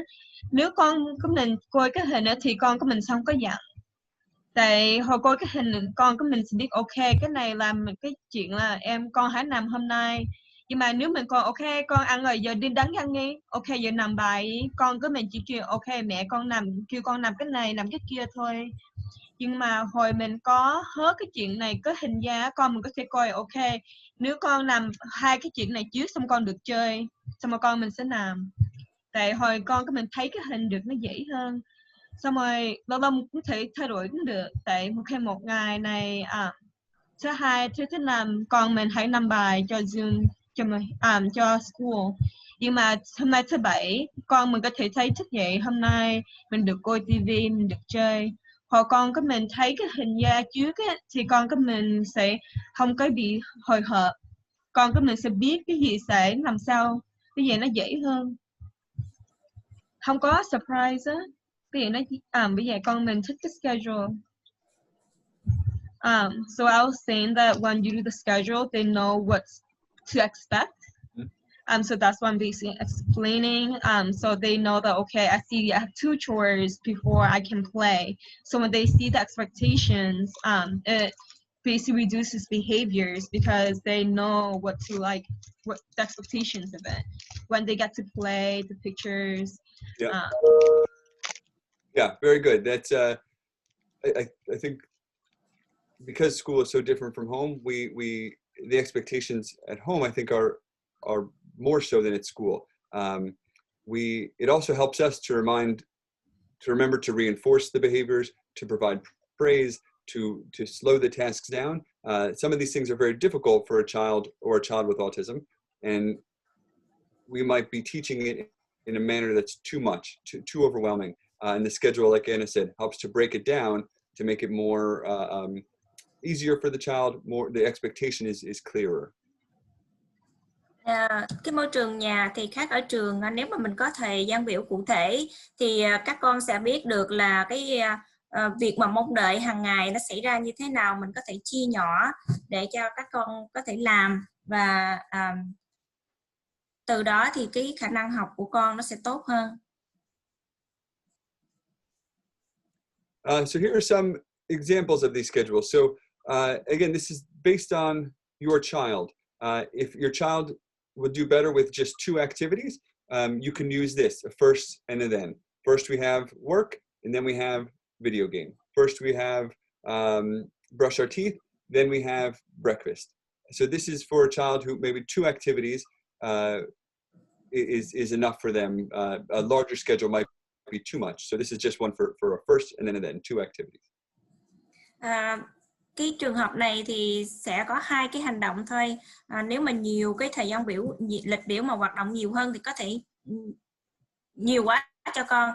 Ví dụ như trường hợp này, nếu mà con học trước rồi sau đó con sẽ chơi video game, là con đánh răng trước rồi sau đó con sẽ ăn sáng. Mình áp dụng trong phương pháp này. But some other children may be able to have a full day schedule. So from the morning to the night, they might be able to go through, wake up, get dressed, eat breakfast, take medicine, and every time they finish an activity, they can check it or they can take it away. And this might just work for an older student or a more advanced learner, but very different than the 2 activity. A full day one is harder, more difficult to manage, and it's probably an older child or a more advanced child. Còn cái lịch biểu hoạt động mà nguyên ngày với nhiều cái hoạt động khác nhau thì có thể áp dụng cho những đứa trẻ mà lớn hơn và có khả năng học nhiều hơn. Ví dụ như sáng ngủ dậy rồi thay đồ, ăn sáng, rồi uống thuốc, rồi đi bác sĩ, thì có những em sẽ những cái hành động này cụ thể này sẽ sau khi làm thì con đánh dấu lên là con đã làm được. And again, the schedules allow us as parents to organize the day, but also to remember when to provide reinforcers, to remember to provide praise and feedback for meeting the schedule. So they're not only helpful for the child, they're also helpful for us to know when to provide that reinforcement and reward. Thời gian biểu mà mình liệt ra, kê ra cụ thể như thế này không những chỉ giúp cho trẻ mà còn giúp cho ba mẹ có thể ghi nhớ những cái lúc mà con làm xong cái việc đó tốt thì mình sẽ khen thưởng và mình khuyến khích con. Work schedules are very similar. We can set it up just for a work activity. So these are just some different examples. They could have, 4 activities. They could have, maybe set up for an hour. Could just be for one math lesson. But they can look very different. It just depends what your child can manage. If they can do just 2, we would use a 2-picture activity. If they can do 5, we can use a 5-picture. But it's the parent would know which one would be best. And I would say it's better to start with less and work up to a bigger number than to start with too much so the child's not overwhelmed. Cái này một cái cách lịch biểu hoạt động hơi khác một chút nữa, thì trong đó có nhiều cái hoạt động mà con có thể làm trong ngày. Thì mình sẽ có cái hình ảnh rõ ràng, mà nếu mà con làm được cái gì thì sẽ đánh dấu ở trong này, giống như cái phần mà con làm rồi ở bên đây. Thì tôi khuyên là trong cái trường hợp này thì mình sẽ bắt đầu từ những cái hoạt động ít hơn, rồi sau mới từ từ nhiều hơn. And as we talked before, allowing the activity choice, this is a good way to do that. So now the child can pick, all right, first I want to work on the computer before I do spelling, or first I want to do my math before I have a play break. So they can pick the activities they want, and this helps remind them which ones they're going to do, the order it's in. It can decrease anxiety or stress around certain activities, so it's very helpful, and we can incorporate the strategies we talked about earlier onto the schedule. Cái phương pháp này hồi nãy tôi có đề cập đến cái vấn đề chọn lựa của con đó, thì những cái hoạt động mà con có thể tự chọn, tự lấy trong này, ví dụ như là con muốn đọc sách trước, spelling trước, rồi sau đó mình mới có thể học máy vi tính hoặc học toán, thì con có thể tự chọn cái này, thì nó sẽ làm cho giảm bớt cái sự hồi hộp và cái căng thẳng mà khi mà mình phải lựa chọn cái thứ tự là cái nào làm trước làm sau. We can also use the token boards with these. So as they're going through each activity, they can earn tokens for completing their work. So you can use them multiple schedules, token boards, and activity schedules at the same time. And again, to be more effective, if a lot of these things are used together. Có thể dùng cái phương pháp token board hồi nãy là giống như mình nhận được những cái ngôi sao mà gom lại mà những cái điểm thưởng, rồi sau đó mình được cái hành động mà thưởng sau khi đó, thì mình dùng cái phương pháp này cộng với cái token board, mình kết hợp với nhau, thì mình càng kết hợp nhiều phương pháp với nhau thì cái hiệu quả tốt hơn. And then the last one is a activity schedule that the child can pick the place activities they want to do. So very different than like a work schedule. They can pick leisure activities they want to do. So like Play-Doh, Legos, computer. This helps to increase independence around leisure skills. Đây là cái lịch biểu hoạt động chơi độc lập. Thì con có thể chọn những cái hoạt động mà chơi khác nhau để xen kẽ với hoạt động mà con làm việc lúc nãy. Thì chơi Play-Doh, hoặc chơi Lego, hoặc là vẽ, hoặc là chơi máy vi tính. And now, I know it was a lot of information. Maybe I put too much in the slides today. I thought my brain would work better than it did. But I know it was a lot of information. But were there any questions throughout, or any now? Yeah, thank you so much, Brian. So before, mấy anh chị cứ mạnh dạn đặt câu hỏi ha. Thì trước khi anh chị có đặt câu hỏi thì anh có một cái câu hỏi cho Brian là nếu mà okay, so quick questions while waiting for parents to ask. Another question could be, we always say that behavior is a way of communicating. A lot of time, many times that parents just see behavior as something very passive, very negative. So the question is, how can we identify, or how can we ensure that the child communicates something that, for example, they hurt something in their body, but because they are nonverbal, they could not be able to really communicate the pain, or like the whole other kind of reasoning for having behavior, as you already mentioned, including attention seeking or escaping or things like that. So which could be the best strategy for us to be able to identify or understand what the meaning or the root causes of the behavior? Theo câu hỏi của anh đó là bình thường mình hay biết rằng là cái hành vi của các con đó là một cái cách để các con giao tiếp với mình.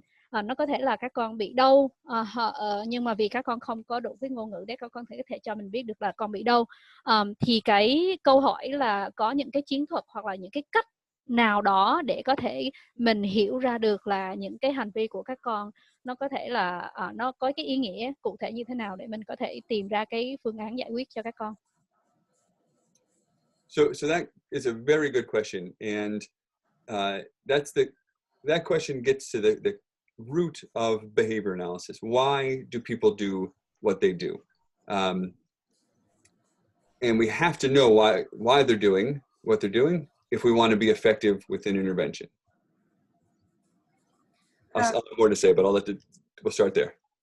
Và câu hỏi của chị Oanh đưa đến một cái điều mà gọi là cốt lõi của phân tích hành vi, có nghĩa là tại sao một người làm cái hành vi này và vì lý do gì. So one of the classes I teach is about identifying function, and we talk for about 20-30 hours of the semester, just that topic. So we'll do the short version. Trong cái lớp mà dạy tôi thì trong cái lớp dạy ở trong trường thì tôi sẽ dành khoảng 20 đến 30 tiếng đồng hồ để nói về cái vấn đề này, có nghĩa làm sao để xác định phân loại cái hành vi và nguyên nhân tại sao người ta làm những cái hành vi này. So it's not an easy answer, but if every time we give a child a work task and they rip it up and we say, okay, don't worry, and they do that more, we know they're trying to escape, right? So we know what the person wants by what the outcome is. Does that behavior happen more if we reinforce it? I have more to say, but we'll start there. Thì ví dụ trong một cái trường hợp mình đưa một cái tờ giấy, một cái nhiệm vụ gì cho con làm mà con không làm nó xé, rồi mình đưa một lần nữa nó xé, thì thực sự là cái hành vi này có nghĩa là con muốn thoát khỏi cái nhiệm vụ sẽ làm, không có muốn làm. So if the child is having a tantrum and then looking towards us, they may be looking for attention. So we can teach them a different way to ask for the attention. If they're ripping things up and then running away, they may be looking to get out of doing that work. But we know if that behavior keeps happening, that it's working for them. They're getting what they want. So it's not easy to identify what it is, but if we want to teach an alternative, we have to try to find the reason they're doing it. Does that make sense what I'm saying, or am I talking in circles? Thì trong cái trường hợp nếu mà con mình không có muốn làm cái gì, cái này em không hiểu cái phần nào ông nói chị. Cho cái này á, là như mình không có thể làm ngừng cái behavior nếu mình không biết tại sao con mình làm vậy. Vì vậy nếu con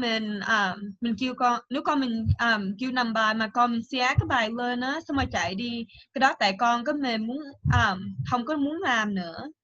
Và mình thấy lần nào con mình xé cái bài, mình nói ok, vô xéo rồi làm không được nữa thì không cần làm bài. Cái đó là like escape. Nếu cái hồi con cái mình đang đặt đồ á, xong rồi đừng có làm vậy nữa, mình coi con của mình, xong rồi con của mình thấy lần nào con mình đặt, mình kêu đừng có làm nữa, làm vậy hoài. Cái đó tại con của mình muốn attention, tại muốn con của mình muốn mình coi con mình hay là la nó. Tại hồi mình la con của mình không phải lần nào cũng la có thể tốt và xấu, tại nếu con mình thích bị la á, con mình sẽ làm thêm.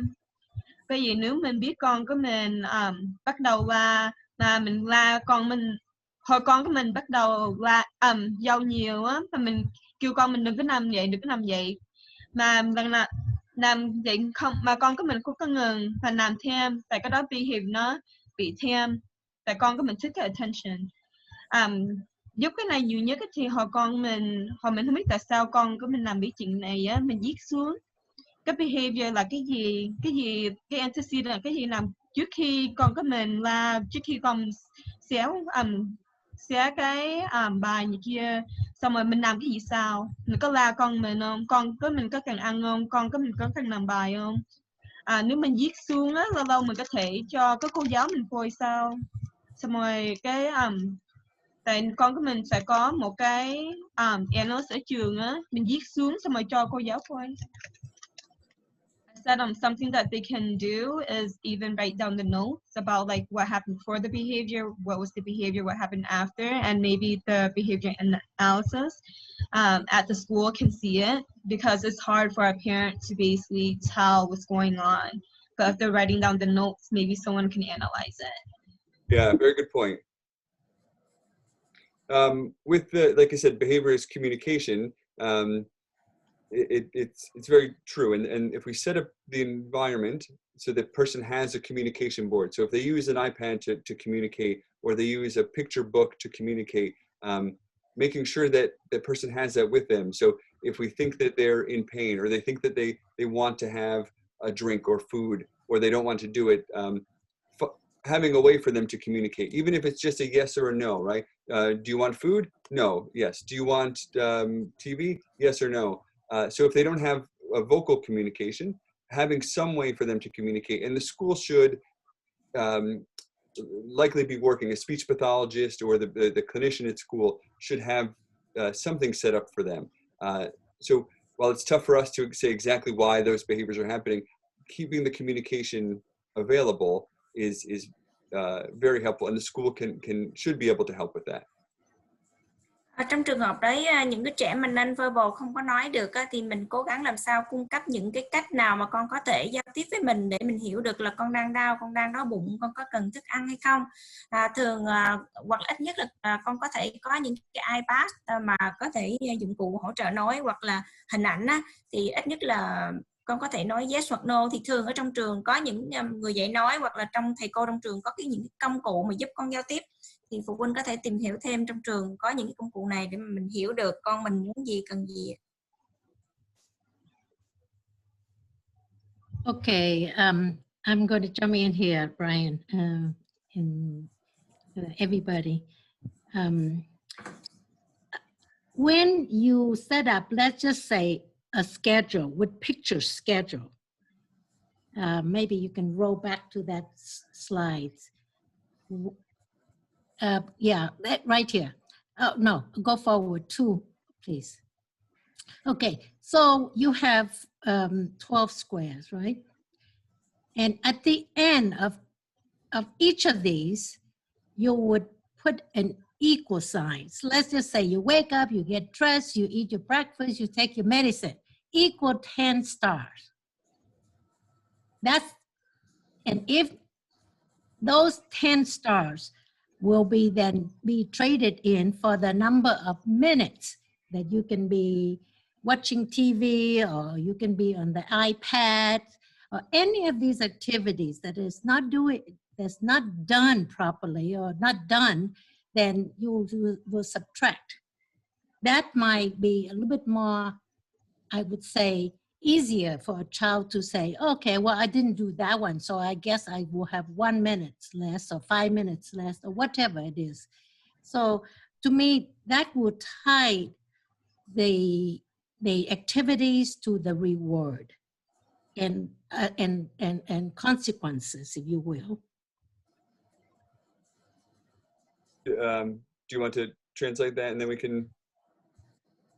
Yeah, thì trong cái bức ảnh này có 12 cái ô, thì cô Tuyết có nói thêm một chút xíu là không biết là mình có nên, không biết là Duyên có dịch đúng hay không nha cô. Thì sau cái 4 cái hành động này, sau khi con thức dậy, mặc đồ, ăn sáng rồi uống thuốc không, thì không biết là có nên mình để vô giống như cái token economy, là con có thể làm xong cái này, con có thể tìm được 10 cái ngôi sao, và trong cái 10 ngôi sao đó thì con có thể dùng cho cái hoạt động mà con thích khen thưởng sau này. Thì không biết là cái bản đồ như thế này mình không có thêm cái phần một cái phần thưởng, hoặc là nếu mà mình không có làm được thì con sẽ bị trừ ra cái số ngôi sao mà con tạo được, thì con không có làm được những cái điều mà con sẽ thích. Thì không biết cái biểu đồ hoạt động như vậy không thì sẽ bị hơi thiếu một chút.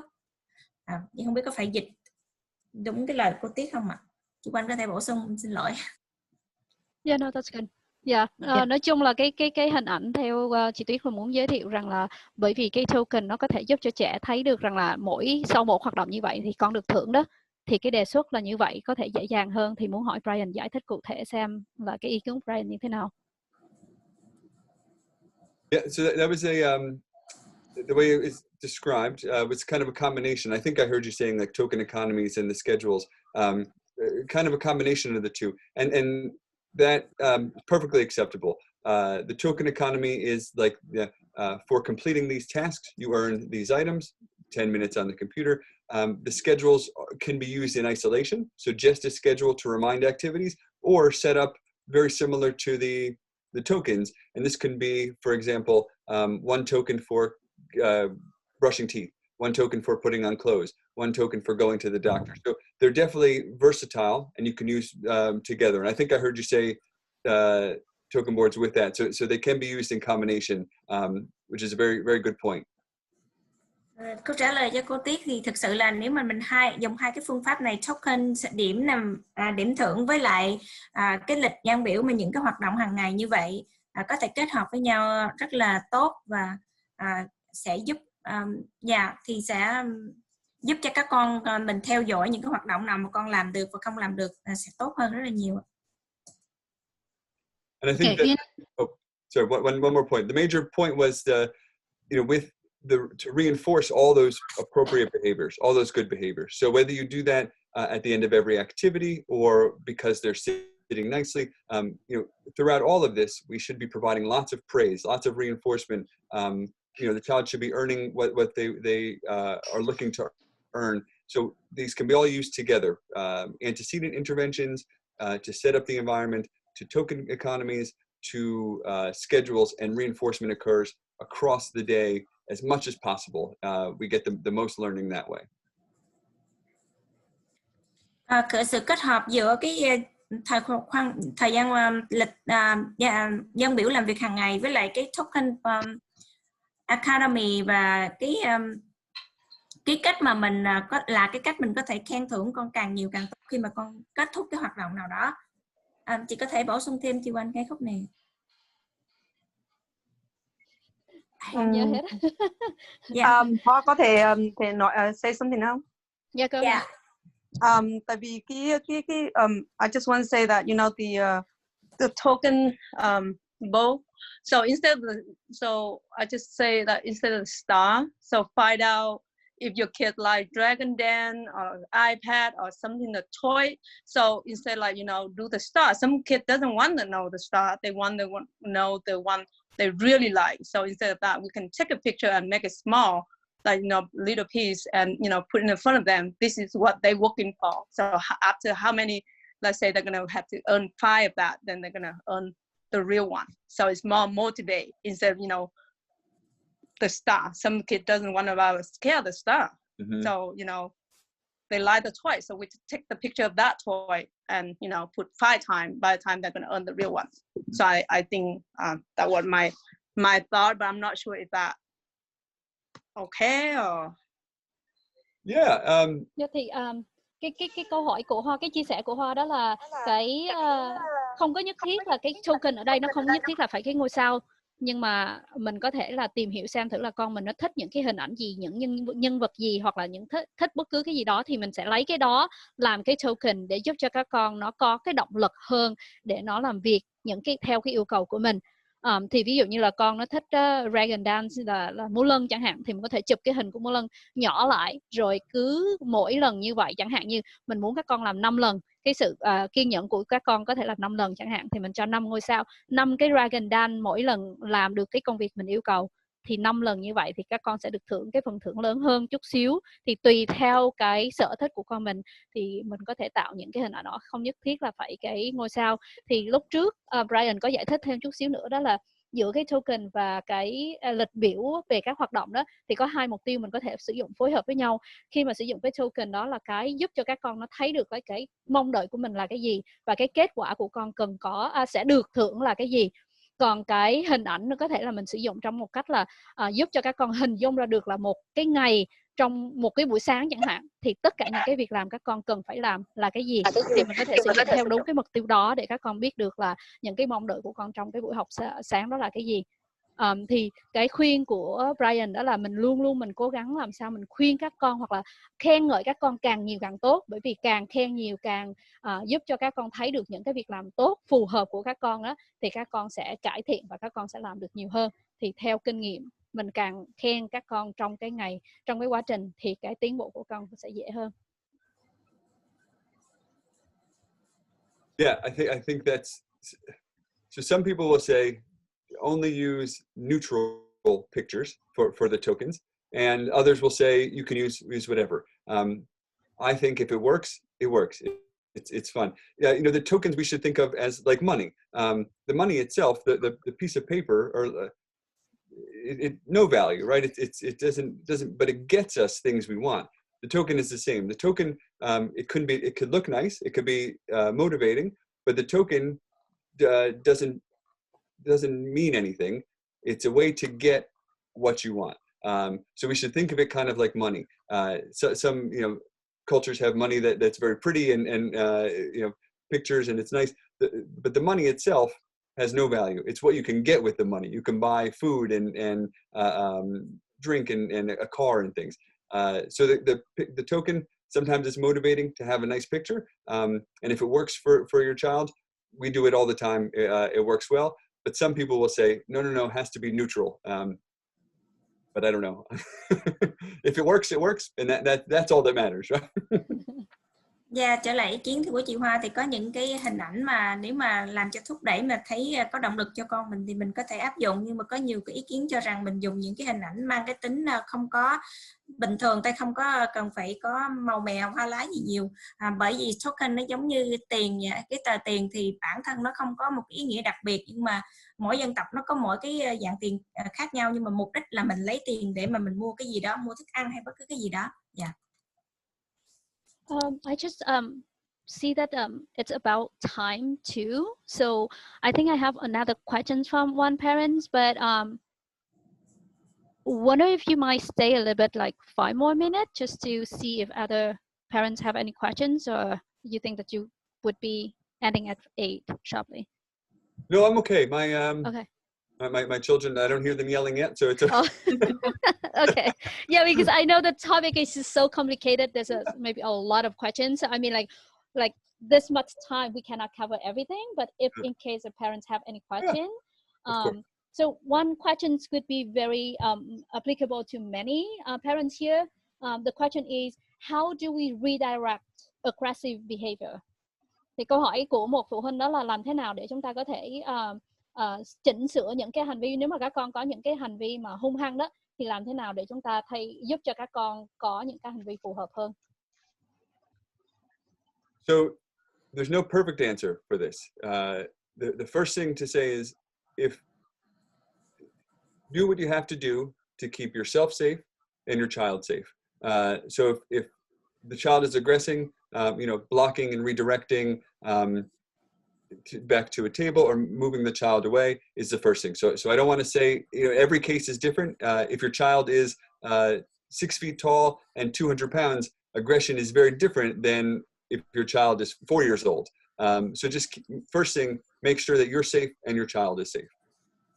Không có câu hỏi mà thực sự tuyệt đối cho cái câu trả lời tuyệt đối được, bởi vì cái hành vi hung hăng ở một cái đứa trẻ mà thí dụ như 200 pound mà cao 6 feet khác với một cái đứa trẻ hành vi hung hăng ở đứa trẻ 4 tuổi. Cho nên cái lời khuyên đầu tiên của tôi là làm sao mà phụ huynh an toàn và con an toàn trong cái thời điểm đó trước tiên. The second thing is, like we said, behavior is communication. If the child is becoming aggressive to get out of doing work, or to get because they want food, those are two different things. And like Anna said, if we can take some notes, okay, that whenever at 2 o'clock my child becomes aggressive and I give them food and they stop, then we know, well, the child is aggressive to get food. Or if every time we say, okay, give me the iPad, they become aggressive, we know they're aggressive because they want the iPad. Cái điều thứ hai là mình xác định là tại sao mà con mình có cái hành vi hung hăng như vậy, thì thường là có thể đoán trước được. Ví dụ như trong trường hợp thí dụ như mình biết mình 2 giờ thì con mình nó giận dữ lắm và cho nó ăn thì nó sẽ hết, hoặc là con mình nó giận dữ để mà nó có cái iPad trong cái thời điểm đó, thì mình thường là phải đoán là tại sao con nó hung hăng như vậy. And then once we know why they're doing that, right? We think it's because they're hungry, we think it's because they want the iPad, then we have to teach a new communication. So now we know they're hungry. When 2 o'clock comes, we start to set the environment so that there's a picture of food, or on the schedule it has work and then lunch, so that we can go through the schedule and say, all right, it's time for lunch. We can make the aggression doesn't have to happen because we know that they're hungry. Now we could provide food, or we could put a picture of food and have them request food instead of becoming aggressive. So to limit the aggression, to minimize the aggression, we have to give an alternative to aggression, and it's usually communication. So what does the person want? How do they communicate to get that? Và cái bước kế tiếp là mình xác định là khi mà nguyên nhân tại sao vậy thì mình sẽ tìm ra cái phương pháp thay thế để mà mình tránh đi cái hành vi hung hăng đó. Ví dụ như trong lúc đó 2 giờ con đói bụng thì mình sẽ có một cái thời quan biểu là 2 giờ tới giờ ăn thì mình sẽ đưa ra cái set up cái bàn ăn và đưa cho con cái chọn lựa cái thức ăn như thế nào. Nói cách khác là mình lúc đó mình mới đầu dạy con hiểu và mình nói ra cái nhu cầu của con là tại sao con muốn cái gì trong cái thời điểm này. Nếu con của mình chưa biết nói chuyện á, mình có thể xài biết cái hình. Bây giờ nếu mình biết con mình sẽ cắn hay là tại con của mình đói bụng, mà ấy ra cái hình, some talk about text. If they don't know how to talk, they can use text. So nếu con của mình không biết nói chuyện mà mình biết con của mình muốn ăn á, mình ấy ra cái hình đồ ăn.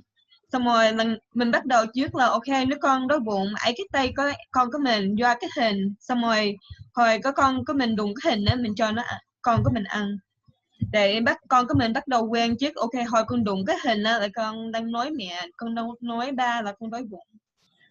Tại mấy bé nói chuyện không được, bởi vì xài hình có thể giúp, mà mấy bé mà có thể nói chuyện á, có thể cũng xài hình trước nữa cũng được.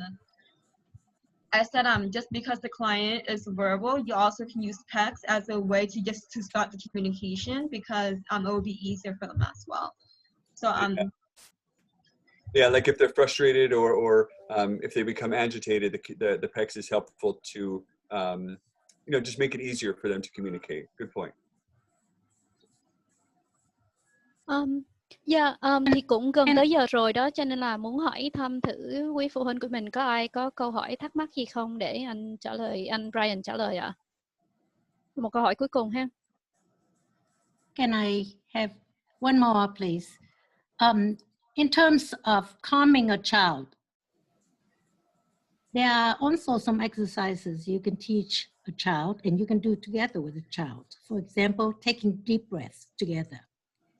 Because when a child is, no matter however big or small, sometimes putting a hand in the heart would also calm the child down. Sometimes just taking deep breaths together to distract the child or to provide the alternative, like you said, Brian, earlier. Also, aggression also is somewhat of a way that children deal with. When they, 5 minutes to a child, it can be forever. So if you want to say, okay, you will be able to, you need to do this for 10 minutes or 5 minutes or whatever, you show them the clock or the watch. When this needle goes to this number, this is when you stop doing. Something concrete like that, you will head off a lot of aggression.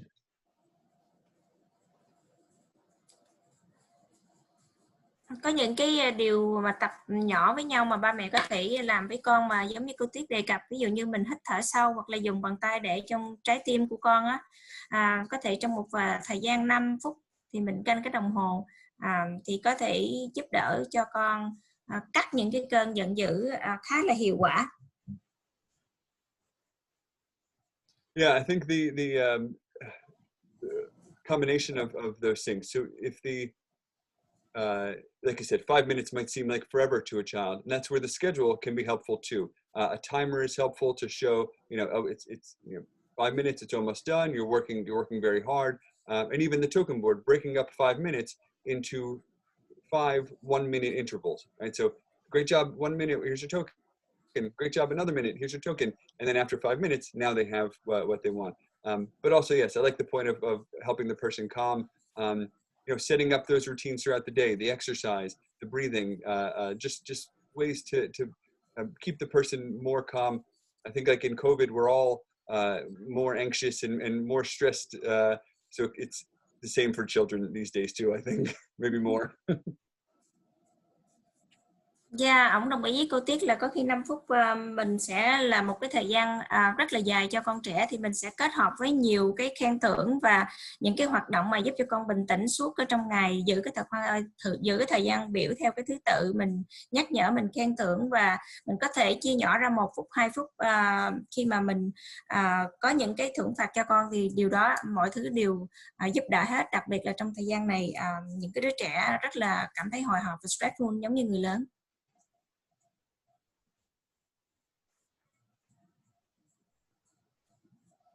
Dạ, không biết là các anh chị khác có ai có câu hỏi gì khác nữa không ạ?